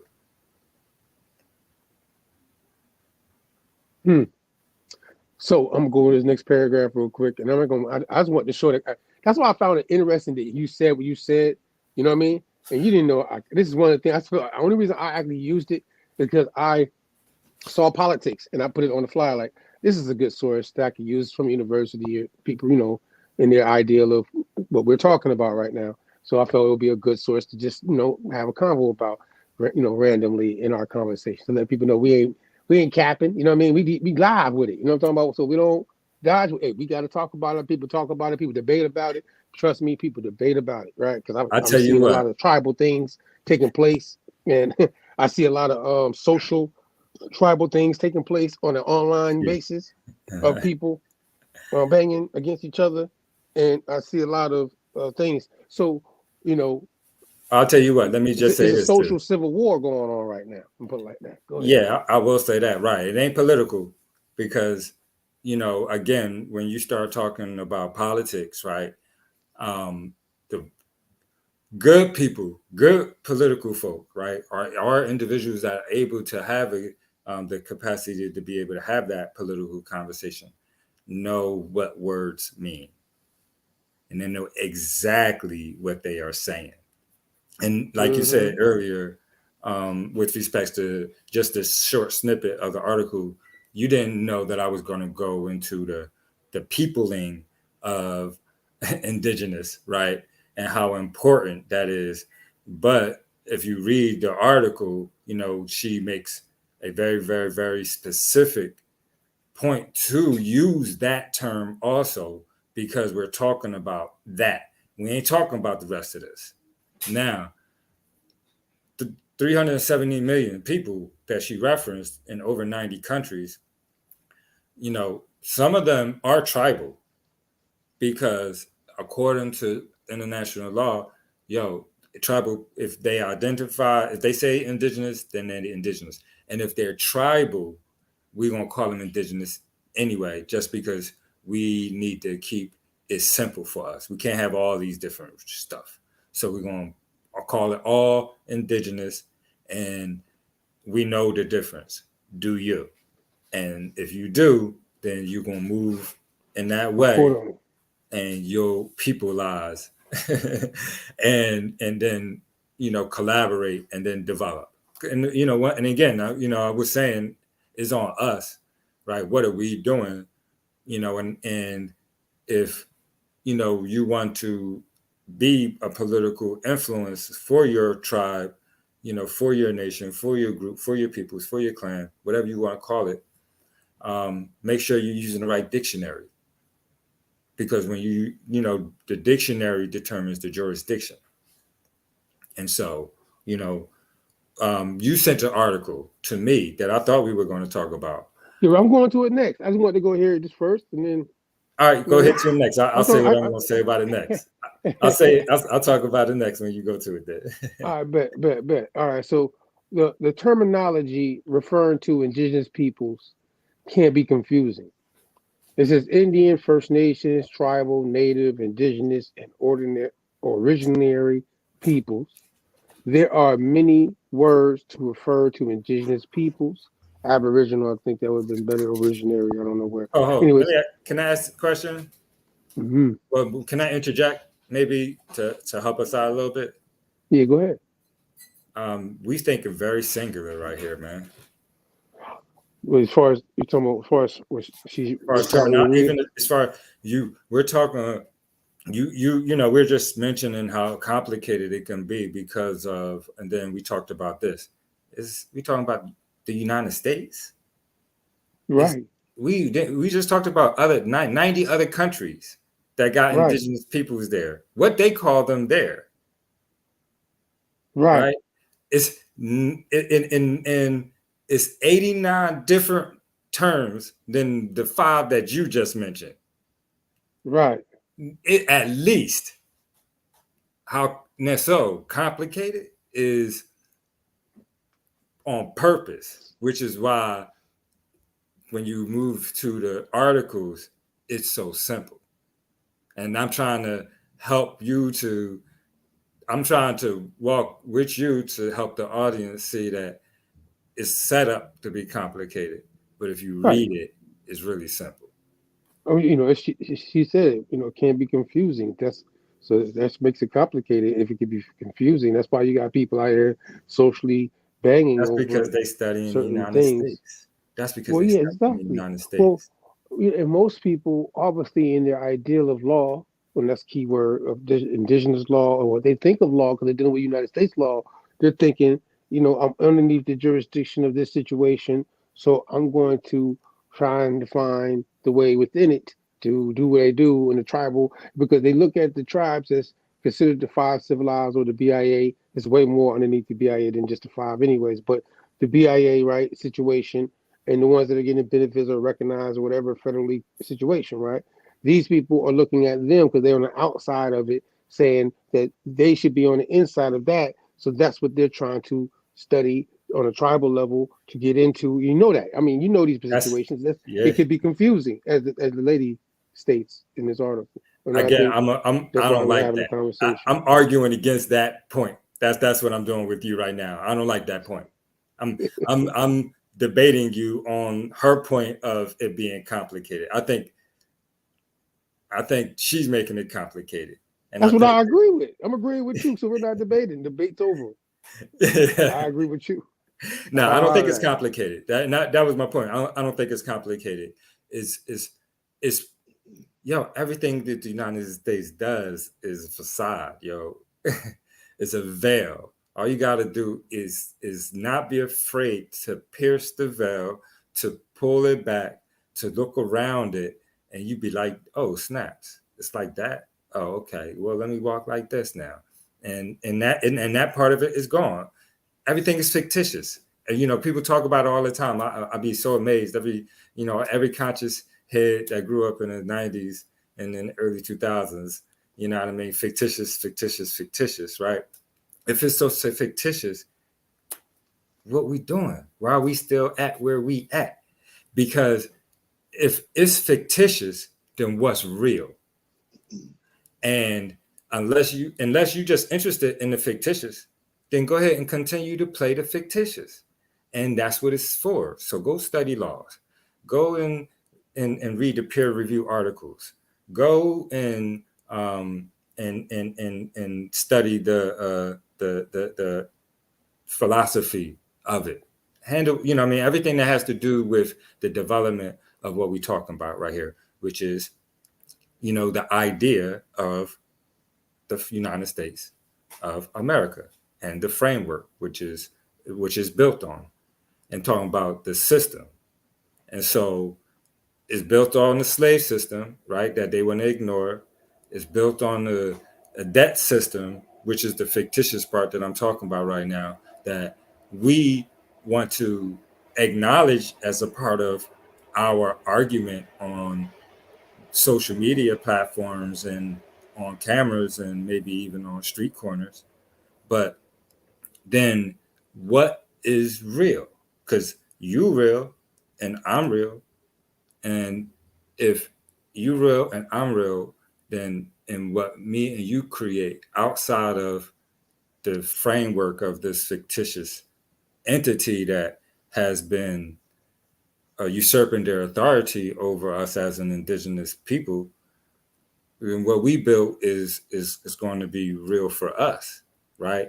And when that solidifies and grounds itself, we stand on that. And a fictitious entity cannot. How can a fictitious entity destroy a foundation that's real or grounded?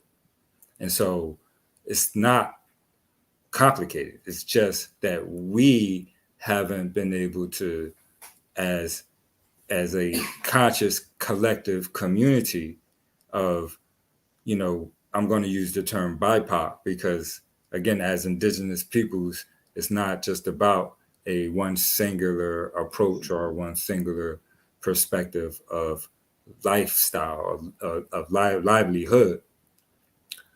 We say we developing that amongst ourselves now.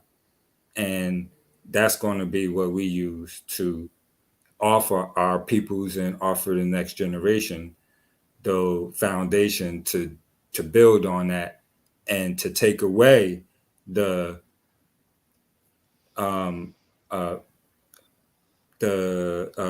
services that our colonizers are using to keep us veiled, and start offering those services to our own folks. Like a big thing in Philly right now, and I'm sure it's everywhere, is the elders. And the elders is passing away, and they're going into nursing homes, or they getting home health aid care. And people don't know that when you do that, where's the collateral coming from? They ain't doing that just because they love your mom. The collateral is your house. And so when your peoples pass away, and the money that they've been paying you, because they paying you to stay home and take care of mom, you like, bet that I'm winning. I'm staying home, taking care of moms. And that happened for 10 years or whatever. And then when moms pass, now you owe the 10 years of income that they've been paying you, because they've been using the collateral, the house as collateral. And now all the elders passing away and their children thinking that they got their houses, but they don't. They get snatched up from underneath them, right? We could really be, we don't care about our elders, because we would just set up something amongst ourselves to take care of our elders. And that fictitious system of commerce that is being produced because of a need that isn't being satisfied by us, well, then they take the land, and that's on us. And so again, for me, it's it's on us now at this point. It ain't on what our parents did. We are where we are now. I'm a grown ass man at this point. I ain't blaming nobody for my condition or situation except me. And I'm saying to everybody else, yo, look, it's really simple, especially if you're on this indigenous tip, if you are educating yourself about, this path that me and you are on, and that we are sharing discussions with the group about. What are y'all talking about?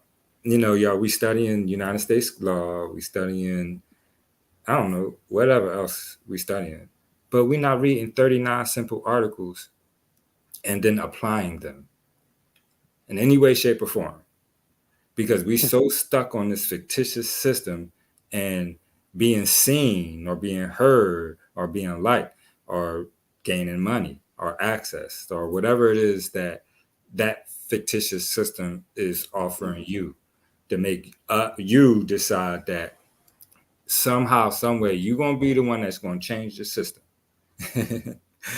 And instead of thinking to yourself, yo, look, I'm going to be the one that's going to help us develop and redevelop our old system. And that's going to be built for today's time. And that's what indigenous peoples do. And so even if you're tribal, right? Even if you are a BIA, a BIA registered tribe, and you go to the United Nations and you step to them, if your aim is to achieve autonomy at the end, then you're allowed to develop yourself in that way. And so even the BIA tribes aren't, restricted to not be able to advance themselves and take full control over their governance and their decision-making process. But that literally means take full control. It ain't no pussyfooting in the middle. You're going to do it or you ain't going to do it. And so I'm going to do the best that I can to be able to start to push that point on us, it's particularly on individuals like you and me, right, on Father's Day, talking man to man. We've been manning up, doing our best, but we ain't doing enough. When we gonna man up, right? And say to the rest of the other men that surround us, hey, if you about this, then you need to read them 39 articles and then what we doing here. And then everything else with this YouTube thing and all of the other stuff that's floating around, people keep telling me to look at this page, to look at that page. I'm not interested in United States.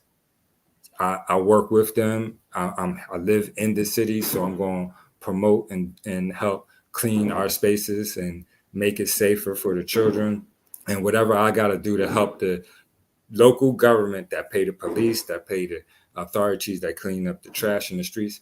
Because although I do try to do that, I can't do it on one block and I'm by myself.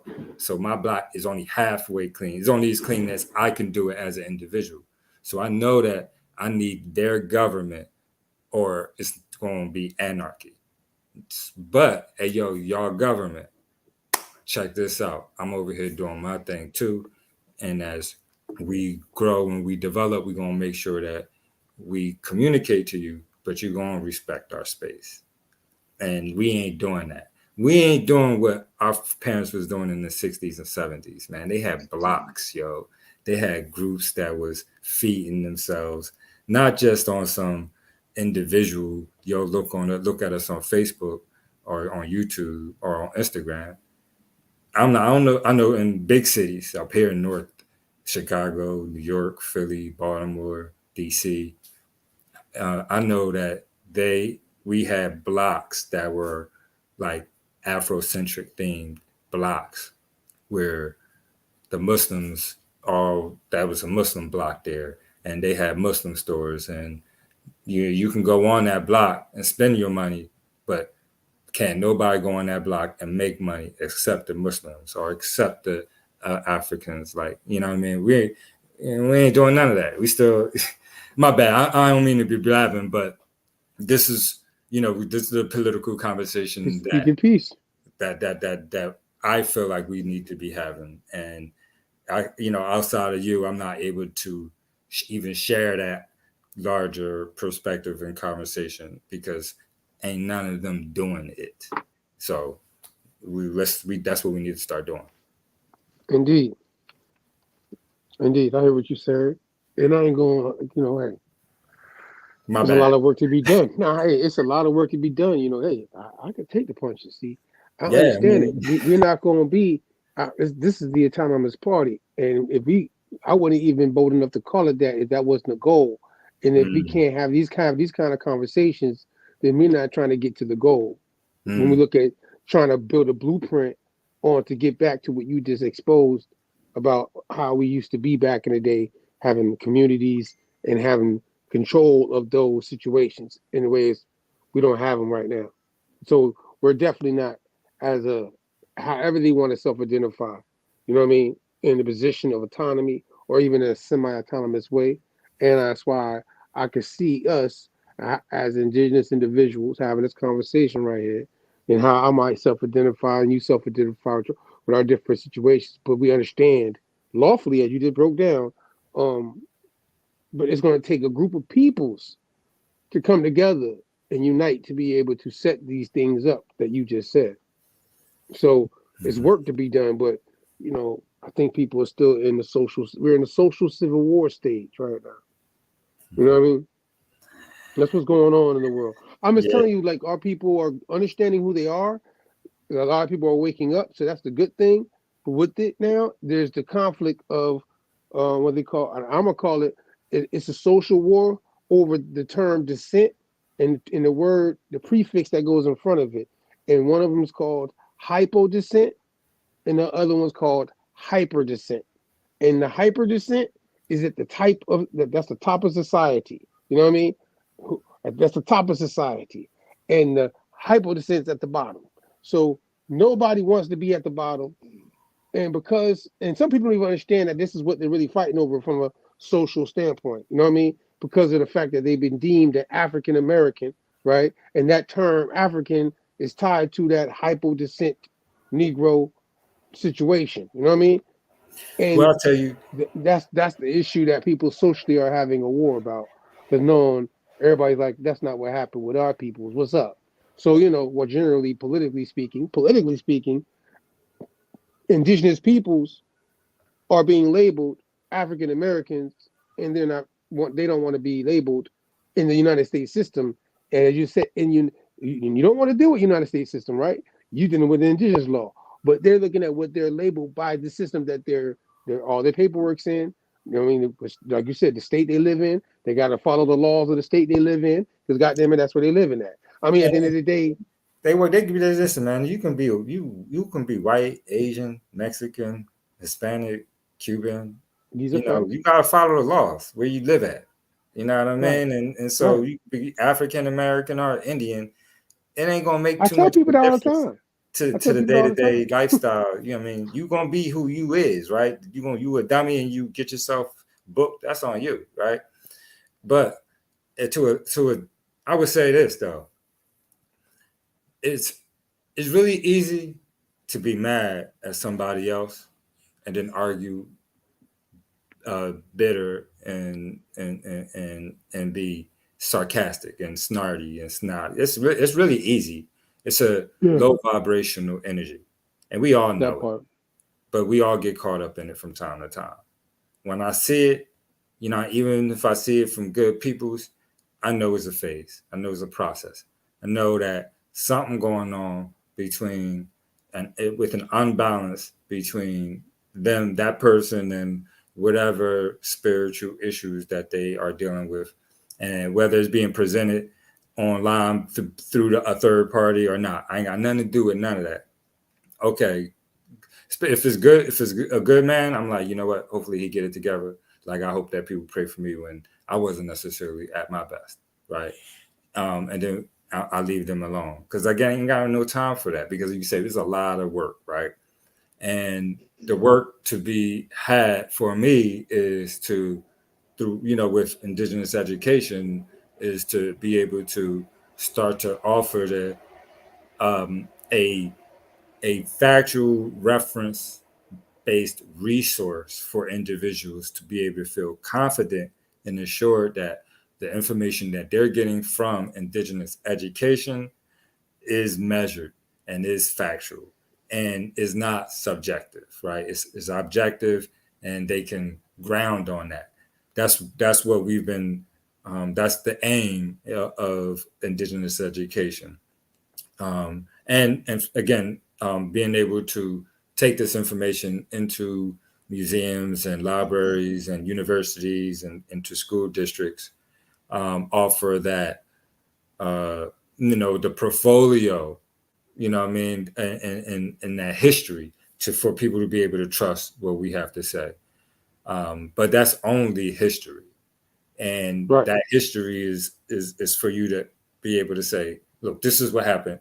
This is who we are if you choose to identify yourself as that. Now, the next process for us as a collective group, and it's not for indigenous education is for education. The next process is us organizing, and then offering the people services that they need so that they can come and give back to us. If they don't have a need for us, then what's the point of even doing this in the first place, right? And a political body is established to offer services and to make life easier for the group, so that the whole group doesn't have to be considering all of these monumental things all of the time. So that's what we're supposed to be doing too. And so when are we going to, what does that look like? How does that work? And it's really simple and easy. We have, again, our parents, those people that we celebrate, that they assassinated back in the 50s and 60s and 70s, they was doing what we need to be doing in our now proper identity. It's if we did as indigenous what they did as a Negro, with the lack of who they of this political status that they are able to align themselves with, imagine what they would have been able to do. That's a good point. We got all the resources, basically, you're saying now, to do these things that if they'd have been able to do, they might have been able to, they probably started a whole nation already. And so, and so what are we doing? And is they, if they was better than us, then that's our fault, because I definitely want my children to be better than me. Right. And so we can't be afraid to do something great. What we need to be afraid of is not being great and showing our children less than. Right. And what we've been doing since crack is less than. Crack is gone. Crack is whack, right? So what's our point now, right? It's not drugs. Is we blaming it on the music? We making it. We blaming it on TV. We creating the images. We creating the colors. We creating the dance. We creating the clothes that they wear. We is this. We literally is this. We make it appealing so that everybody can be fascinated with the fiction, like the Wizard of Oz type of genre. The color red this week. You wearing gold? It's red. Nah, it's green, yellow, blue. You know what I'm saying? Like, and that's them. That's what they doing to us. So, you said something earlier, though. This is what I'm glad you said something earlier. In Philadelphia, you would say you're going to restore back all the tribal names in history that were in those areas, right? And these towns and different things. Like so, and you also made a point to say that the Cherokees, for instance, that is not a bloodline, that is a Confederacy term. Even the Anahuia and all the different terms that can also be used along with all the clans and all the different things that are inside of that. You know what I mean? And then, clans make up tribes. So, when people talk about like these names, because they're looking at it again, and some might be confusing it, as we just got to reading that last article, that these tribal situations are actually the bloodline situation because they're seeing that name tied. Their people's tied to it as if that was the actual clan. That wasn't the clan. That was the nation, jurisdiction, and the group of people who are indigenous. Yes, First Nation people. Yes, you know what I mean. But as far as you saying that, that's like, okay, you Choctaw and I'm this. You know what I'm saying? Right. That's jurisdiction, like how right now we have today state jurisdictions. You know what I mean? You have indigenous jurisdiction before they got taken over by the colonial societies that we call today. You know, well, at that time European, and then now today United States of America. Yeah. So, yeah, it's like point that chieftains. That's what they were. So like I'm gonna give you an example. Like my father's family, we come from the South, right? We were Wali, right? Wale, right? Well, Wali was the name of the chieftain, but it was also the name of the chief and the name of the island that the chief lived on, right? And that surrounding area. It was also the name of a river or creek where my family is, right? And so the chief, so the name Wali, it could have been representative of the whole thing, right? You could be talking about the chief. They could have been talking about the land that the chief resided on, or they could have been talking about a creek, right? But for a difference, one, my mom, we come from the Virginia, Powhatan Confederacy, right? But you don't hear me going around saying Powhatan.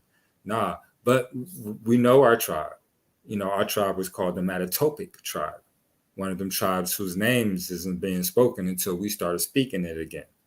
Because, and so, yeah, my family was part of the Powhatan Confederacy, but if you want to be very specific, you know what I mean?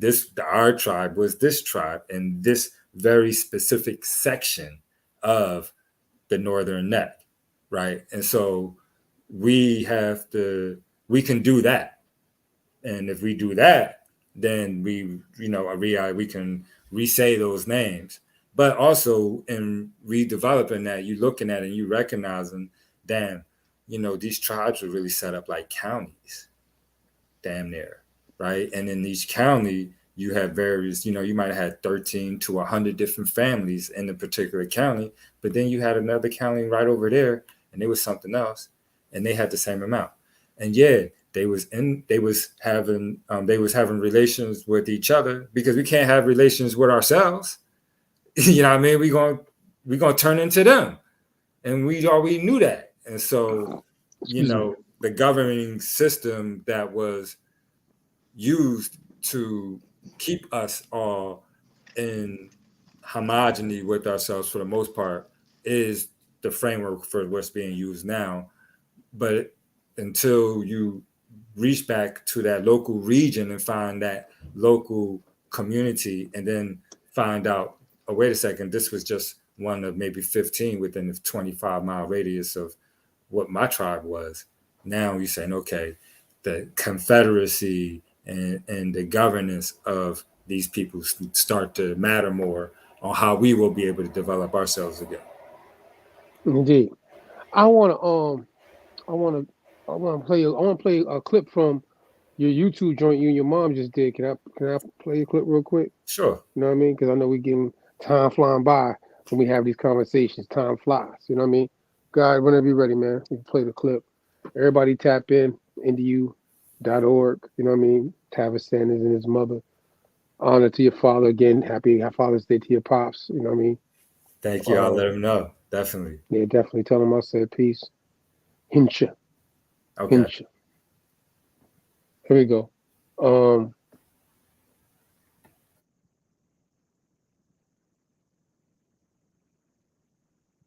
Ready?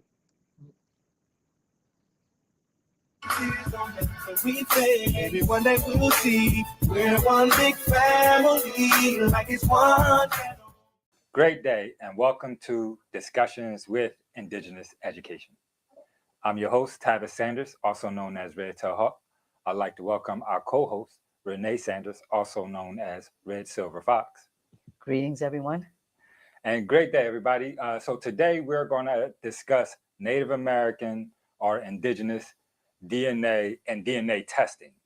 We're actually going to take a lot of the words from Ancestry.com's website and use that as our reference so that people can go and verify this information for themselves. And so it's going to be a lot of information, but I hope that they, you like what we share. I think that they will. Yes, we're going to be using the words directly from Ancestry.com. And again, they have a whole section there where they are discussing Indigenous American DNA. So, so we wanted to discuss what that specifically meant. What does that detail? And how did they come up to these things? Right. And so, I guess let's begin. Again, we're going to take the words from off of their websites regarding Indigenous American DNA, and then we're going to go back and forth off of that conversation. So let's begin. We'll make sure that the website is up and available for y'all so that y'all can go and read the website for yourself. And again, we're picking things that. So yeah, I want to just pause there. You know what I mean? If you want me to play any more of it, but I want to just show people because I want them to know that you do got a new joint out, 30 minutes long, that people can go watch the whole thing. But I want you to give me a synopsis though, if you can, for the people that now just might be learning about you having a YouTube channel and all that kind of stuff too as well, that they could just now go to the channel as well and support it. But at the same time, what were you really trying to break down? And what were you really trying to what were you trying to accomplish with your mom dealing with the Native American DNA from Ancestry.com?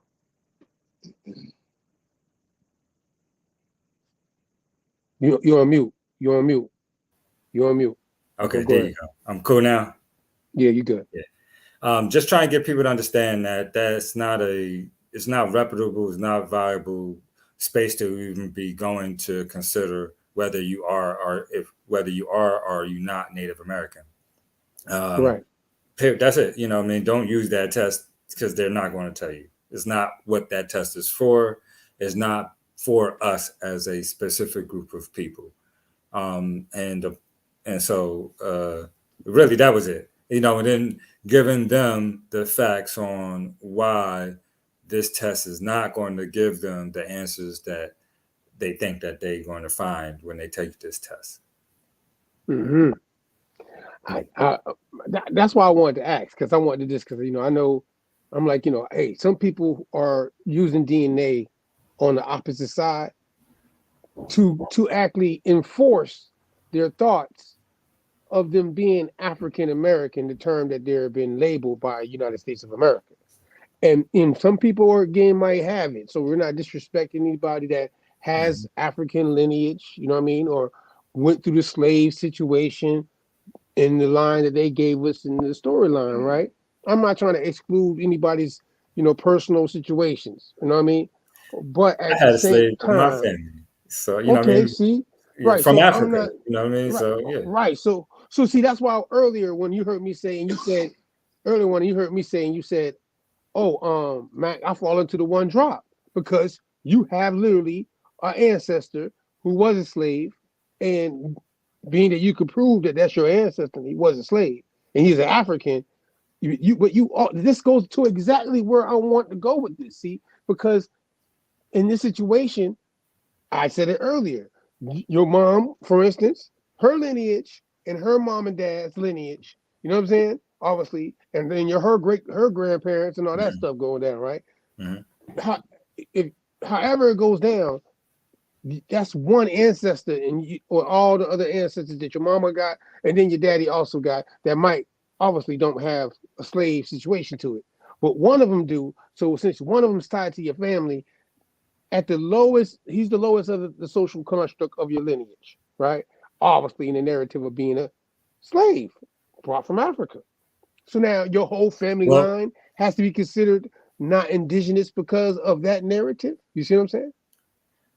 Well, yeah, that's the argument, right? That was the argument that they presented to us, and and again, it's the argument.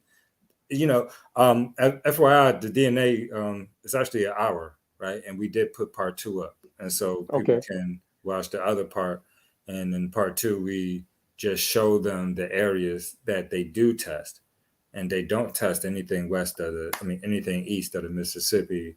And so Again, another reason why this test can't tell you if you're Native American or not. But with that being said, if we as if as a collective group, we were to all test ourselves for a connectivity, it would show up. But they don't want to show that up.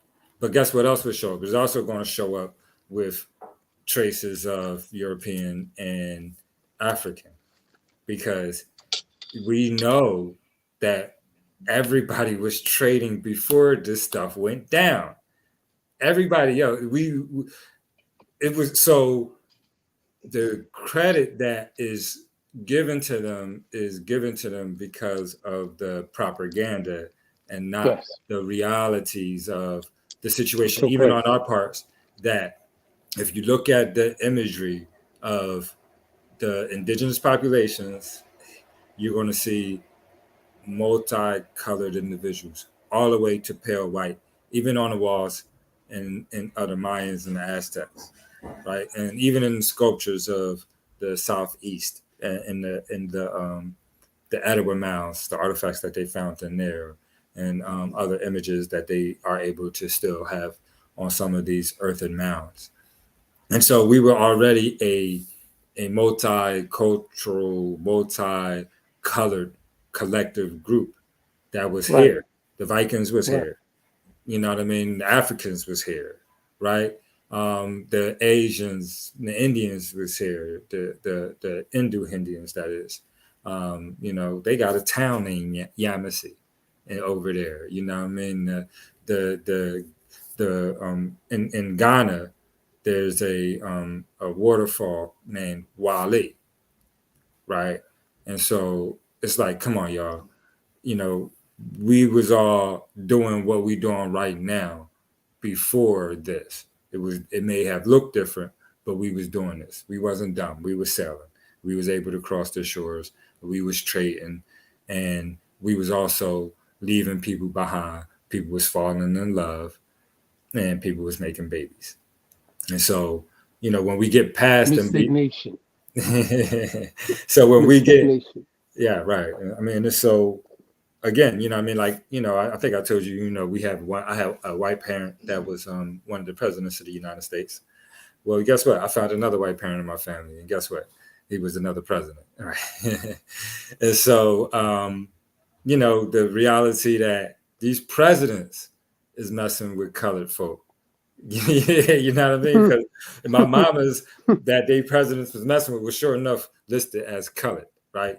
And at the least, right? And so, you know, Indian too. But anyway, so the point is that the DNA is not going to give us what they wanted to give us, and you have to understand what is giving you, so that if you are going to take the test, you can read what it has, and relative to everything else that they are leaving out.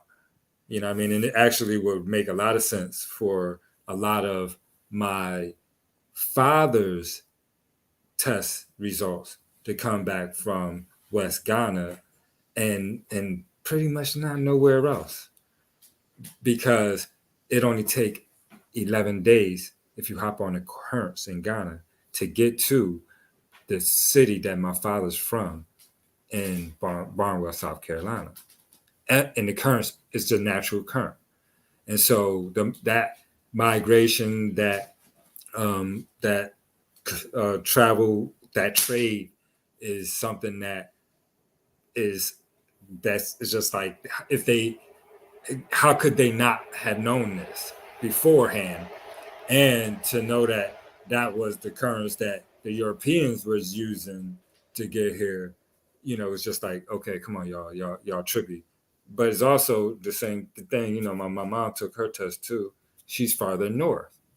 And so it would make sense that in her test, we have more results that came from Europe, because we know they was coming here too before all of this stuff that we're dealing with right now on multiple occasions, not just the Vikings, but other peoples too. And so when you take away the falsehood of, American mythology, right? And you actually get down to the actual facts of history and who was doing what, who was going where, who was staying and who was getting left behind, and who was making babies and everything like that. It's a veil. We was already doing all this. They lied to us. They manipulating the situation. And as long as they continue to keep us, you Maroon and I'm Muskogee, then it's going to be able to be that. But if we be like, we're indigenous peoples, now we're unified as one, and now we can turn around and be like, hey, yo, you can't do us like that. And you watching my back and I'm watching your back, but we facing opposite directions and making sure that we protecting ourselves. And that's what governance is. And so that's where we need to get down to the basics, start learning civics, understand what self-governing is. We on this inner work stuff, and that's a self-autonomy to a degree. But what happens with collective autonomy? And how does that work? What are the rules? Yeah. That kind of thing. That's where people need to understand, I think, at this point, that people are trying to move forward and apply how they feel politically about being indigenous for whatever tribal backgrounds their families have.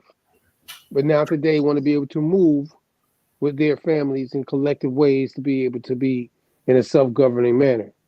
You know what I mean? And I think that's really what needs to be done for education, since you NDU.org. That's why I got you here tonight.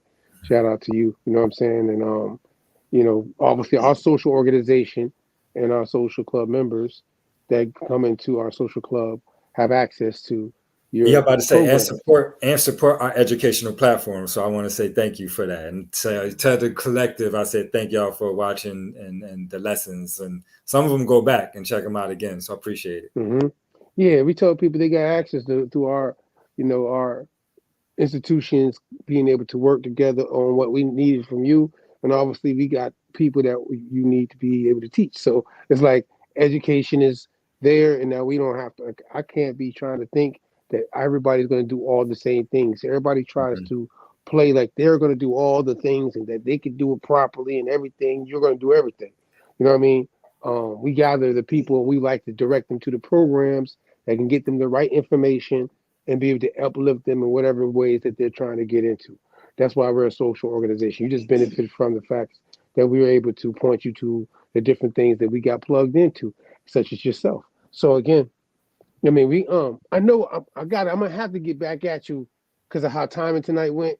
You know what I mean? Because the studio, I don't want to go on, because the other thing, I really want to read into it. So I'm gonna have to call you and we're gonna have to run this back. The article that we were supposed to get back to? Yeah, because I don't have a lot of time, and I really want to talk to you a bit. You know what I mean? I want to go through the whole thing. You know what I mean? Okay. Well, I'll tell you what, though. I will say this about that article, and it's going to be really general. It's about peer review articles and the whole thing is, and again, we are looking where the scope and the perspective of the opportunity that we have as an indigenous peoples are being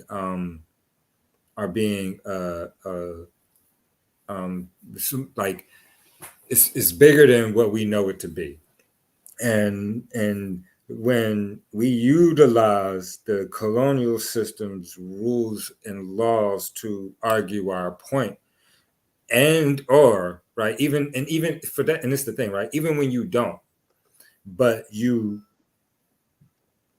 are unaware of or you discount the so-called Negro influence of Indians prior to whatever so-called mixed breeding that they identify as being a Black Indian. Like the system said, if you're a Black Indian, then you're obviously African that had a child with an Indian. And yeah, right. and so and that so I'm reading something from that perspective is not really, it's not really much for me to get from it personally, because Well, I'm gonna say it like this too, since you said that. In this time, I look at the broader scope of it. All right, okay. because this is a Muskogee word, and that's making this context to why they're saying it is automatically an African that's having a child with an Indian, in order for you to have a mixed situation. In order But for you to have a black Indian. right, for you to have what they call today an indigenous black person. You know what I'm saying? No, the term black Indian. I want to make sure. Yeah, black Indian. Well, the black Indian term that they're using in their directive of what makes a black Indian in the first place, like that connotative situation, which and my we thing know is is not that, right, but that's also politically tied to the one drop rule. See, this is why only reason why when they use black Indian, they're automatically associating the one drop rule with the group of people that's being because if you have an African mixed with an Indian, the African is why they're automatically putting you in a slave position by saying that African was a slave based off of the narrative of the one drop rule. Yeah, but that's not necessarily their approach to what a black Indian is. So okay, so what's their approach? Their approach to what a black Indian is an African that was mixed, that came here and migrated here, right? However, right. And mixed in with the Indian, right? Right. And what I'm saying is that with that point, right, it's going to discount that the Wali, my family was dark skinned, you know what I mean, prior to any of that African diaspora to the I agree with you on that part. Listen, so, that's the problem we're gonna have to expose either way. I'm glad you said that, because at the end of the day, we know that there was copper colored people already here. And if an African or a black European or any other different mixture of people that came and mixed in with the people that were indigenously already here, you know what I'm saying? That is not what made our complexion dark today. You know what I'm saying? Right. And that right there just needs to be exposed. And we could easily prove that. So yes, from her and everybody, again, because this is an old article, right? 2005. So at that time, I'm looking at the time frame. See, I always look at the position of the law position and where she's coming at, and at the same time, the time frame that's written at, being that what we know now today and how me and you can have an updated conversation about indigenous peoples that we have access to. And that's why we need to push this conversation further on the level of what we can do now as a collective groups of people that want to come together as indigenous people and have the institutions involved that can represent us and do things on behalf of indigenous people that look like us to be able to get to where we're trying to get to in an autonomous fashion. That's all I'm saying. Yep, and that's part of what we're going to do about it, right? All right, because because so interesting enough, you said it's pretty decent enough, old enough article, and you said based on the time, right? And you said the date, and I thought about it. I was like, what was I doing? Oh, I was doing this. And so to me, the time ain't matter, right? Because the information is available for the people that are writing this stuff. It's just that they don't have access to be able to explore this perspective. Even though it was available, because again, I was thinking, what was I doing then? Oh, I was doing this with my mom, actually. And so the information was being pushed. And so anything being written today is still going to be written from that perspective for the most part, unless we do what you just said to make sure that things that's written in the future will be different. Because we can't change what's going to happen today.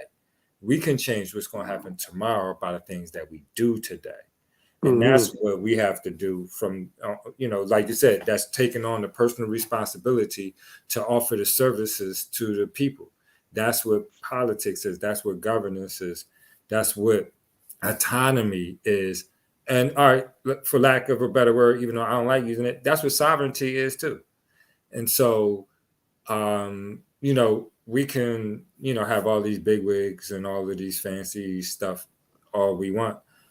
But until we have that, right, the mindset of interpersonal development amongst the small collective group to offer the services to the community.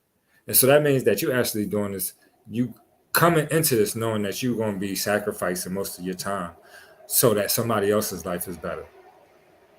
And people ain't built like that. Our community ain't built like that. Most of the men that supposedly shine bright in the conscious community ain't built like that. And you know they ain't built like that because I don't remember most of their names now. You know what I'm saying? When I hear about them, somebody going to jail, this person did this person did that. I'm like, yo, what? So, what we gonna do about that part there? And so, it's so the civics of being indigenous really is going to make us, particularly the men of our communities, really take a hard look at us and recognize that we done felt at damn near every turn. I ain't talking about our parents neither. I'm talking about us. And so how do we start to make some do better by our people, especially with everything we have available to us now? Yeah, I'm gonna expose that part though, and what you said, I said to you earlier though, because of the fact that I know, particularly because I have what they call yacht Seminole, and that storyline touched me a little bit too because of the fact that it's my people's and where my people's is from. You know what I'm saying, on my father's side, and that the fact that this was definitely applied to them, in the manner of too. The fact that even if they did not have no African mixture, right, it could have been a swarthy European, you know what I mean, a Scottishman, you know what I'm saying? Yamasee. Yeah, it could have been Yamasee, right? Feel me? It could be Appalachia. You feel me? Could have been Creek, because all of the Seminoles, they took in Muskogee. They took in a lot of the Seminoles took in a lot of the Indians from the War of 1750, the Yamasee War of 1715. Yeah. When we lost that war, a lot of that was a confederation, right? It was a confederation. The Yamasee term wasn't even a term to identify a tribe until right before that war. And if you look at history and what was happening down there, all of the various tribes from Alabama, South Carolina, North Carolina, Florida, Mississippi, they were sending people everywhere to Wali country, right? Mm-hmm. And now you got Yamasee, and now you start seeing this term Yamasee come up. And so it looked like the term Yamasee was the term for the Confederation that joined in, because everybody was losing their lands to the colonizers and to the Spanish. And so they all got together and was like, yo, we're going to go to war on these bulls. And after that war, which lasted a really long time, a lot of my folk went down there to your folk. Mm-hmm. Right? But you said it earlier, they ain't never stopped warring though. They was like, no, we not. And so, you know what I mean? We have to tell them that story, right? And then allow them to tell us their story, and then respect their story so that our story can start to have some respect, because you can't get nothing unless you give it. You know what I mean? And we all know that. Anybody, as a father, right? You know that.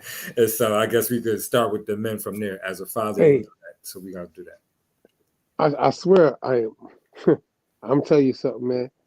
Hey, it's been one of them occasions when you understand certain things about your people and what we're talking about right now, and how everything worked out.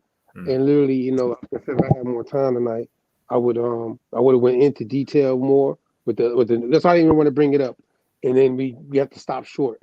I'd rather save it for another time. I'm gonna set a date if I can get you on time and schedule, and we'll go directly into that with some things that align with that particular topic of the new, because I think this is something that that needs to be shifted, and I need somebody as yourself, and that I can engage with it, because understanding that people need to get what I'm trying to socially give out to the people is on a public level is that the understanding and dialogue of the philosophy behind what happened with the Negro One Drop rule and the laws and everything and how it affected. And like you just said, how they're trying to make it seem like as if you got Indian blood, that Indian blood has to be a Mongoloid, for instance, or Siberian, or Asian, Siberian, whatever mixture that would consider indigenous to this land before 1500s, right? Because they were here before the 1500s. So okay, they got their type, their phenotype, and everything, but our phenotype is the one that got dislodged from being also included into the indigenous Aboriginal conversation of things and really being labeled an simple. African. It's a really simple and easy reason why. Yeah. When did they start? When did the United States start? Oh, United States of America, 1776. When they start going west past the Mississippi. After that time frame. Why are we going to talk about anything before then? Exactly. Right? So it's simple enough, right? That's the simple answer. You know what I mean? No, a lot of people don't catch that part. That the people who are west of the Mississippi, that the new bureau, like, see, people don't know there was a bureau with the European colonies with King George III and all them, and what they had going on with the people on the east side of the Mississippi, right? Because they had the proclamation set up saying this is where you guys can go in the 13 colonies. So the manifest destiny. Right. So now, can you hear me clearly? My headphone just died. I can hear you, but you're a little bit off, but we can hear you. Can you hear me better? Not yet. I tell you what, while you fix that, another show that we just dropped that's on is Manifest Destiny. It has a little bit to do with what you're talking about right here, and that the reality that, you know what I mean, that position that they took is the position that gives them the legal, that they accept it as the legal authority to be able to offer this and conduct business and to be able to expand and develop and ignore and rape and pillage. And so I know you said, I'm gonna let you finish because I see we're about to go, but appreciate you and thanks for letting me share the organization. We definitely need your support. Always. If y'all like our show, we need your help, support. Yeah, For sure. Appreciate you. Thank you. Ain't no pressure, man. Always great having a good conversation with you, man.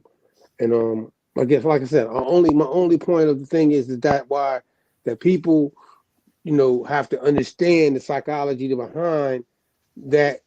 Well, you just broke that. It's very simple. You know what I mean? That the Bureau of United States of America and the Northwest expansion, you know what I mean? They didn't even come to the South yet. The Northwest expansion is when they started to do treaties with certain groups west of the Mississippi. You know what I'm saying? And you read that whole situation, right? That's why there was a war in Mexico. When they went into the West and they started going into Southwest, they ran into people that were like, what are you doing? You know what I'm saying? What are you doing? Well, half of them left. Half of them already knew what they was dealing with because they went there to be free. Right? And to be to get away from the colonizing situation. Because again, we all was cousins. We knew where to go. This was chiefdoms and large mound complexes with 50,000 people living there. You think we ain't know how to travel? And so all the waterways and shit. Yeah, man, it's ridiculous. The ignorance and the lack of the savagery that they try to project on our ancestors. It's ridiculous, man. But I'll digress for now. Thank you very much for appreciate you, man. Me to share, man. Appreciate you. One more time, shout out to Tavis Sanders, indedu.org, INDEDU.org. You already know what it is. Till next time. And how to get you the party. Hit them up. Thank y'all. Appreciate talking to you. Tap in with us. TheAtomisParty.com. I'm just a bougie Esther Lucy in here having a good time, having conversations. But when the music coming back, man, actually, man, my man, I actually, because we got other DJs, but we just so used to our in-house original guy Blaze, so we've been really kind of like, we want to wait. But I got actually, it's coming back very soon. I'm gonna say it like that. I've been working on some things. My man's out of town though. So until Blaze comes back in town, right now, because see, right now too, Tavis, YouTube be playing with us when we play certain songs, we get hit. You know what I'm saying? And so we got to make sure whoever we bring in, they got to be able to play what we know. We got to fit the situation so we won't get hit. You know what I'm saying? And that's the politics once again of these programming studio live. So that's why I'm glad we did it as a podcast last mix show, because we know how to do that. I got plenty of DJs that can bring in and play music, but at the same time, it's like we got to make sure it fits, meaning that we're on YouTube and situations that we're not going to get hit, right? Right, God agree. I'm gonna let the guy technically that, tell me, Mac, can't be. I got paperwork now. I got to do it now. They like, Mac, you can't play this song. Don't put programming managers and shit telling me don't play this shit. Don't do this and that, Mac. So I'm having to cut from my programming of what I'm doing with y'all as the host because of all the things. They're taking away my autonomy. You feel me? They're taking away my autonomy. I'm gonna leave it there. That's what it sounds like to me too. So you know what we're supposed to do about that. No, I got Frank Love in the building next week though. He gonna pull up on us, and we working out something. So soon we'll be back with the mix show. Trust me, real soon. Tap in with us, yo. Appreciate you too, man. You have a great night. Thank the audience. Thank your crew over there, and happy Father's Day and love to you and the family, man. All right, man. Peace and love, man. Have a good night. You too, man. One. That's Tavis for y'all, man. Appreciate y'all for tapping in with us tonight. We'll see you next week. We got some ladies planning to pull up on us next week. And, since we were just talking about DNA, one of them did do a DNA test. She wants to share with us what she, what she thinks about it. You know what I mean? It's funny. It's going to be interesting. And also she did her genealogy, and she's gotten pretty far back. I think out of most people I've met, she's one of the few I can say that have got, that's told me that, she's crazy. She's in the 1500s on one of her lines. You know what I mean? And, it's going to be interesting. And shout out to some, just in case people decide they want to do it, but I do got a plan this way. So I'm being open. And also too, the week after that, the first Sunday of July, because we told you during the summer, Aboriginal Wall Street, we will be bringing it back in the fall. But at the same time, we got Lee Cummings, because what happened, unfortunately, something did happen. And I'm glad he's okay, you feel me? But it was a family situation that he had to handle. And we're going to make up for it on the first Sunday, right, of July. That's what we got planned. So you'll see the flyer dropping soon. We're going to make up for what happened last Sunday. You know what I mean? Because he was supposed to be the guest. But as you know, things happen. Hey, you're here to see another day. That's what matters, right? Happy Father's Day to everybody out there. You know what I mean? That's a father once again. And we'll see you next week, Sunday. Tap in with us. Shout out to everybody in the social organization. You already know who you is. Shout out to everybody in the chat that's tapped in with us live. If you want to support us as an organization, you can go to theautonomousparty.com. As you see the link down there, you can tap in. We got a whole, all the sources you see us here, and we got them already bunched into a whole vault, so you can get a hold of it. We got a book club crazy situation set up for you. It only costs you $10 a month to get into it. You can support what we're doing. And we get you access to all the sources and stuff we have lined up in organized fashion. You know what I mean? So if you want to support, just in case, you know what I mean, you can. Tap in with us, and we'll get somebody to reach out to you and give you some more information on how we got things popping as a social organization. So once again, thank you everybody that tapped in with us. Until next time, peace and love.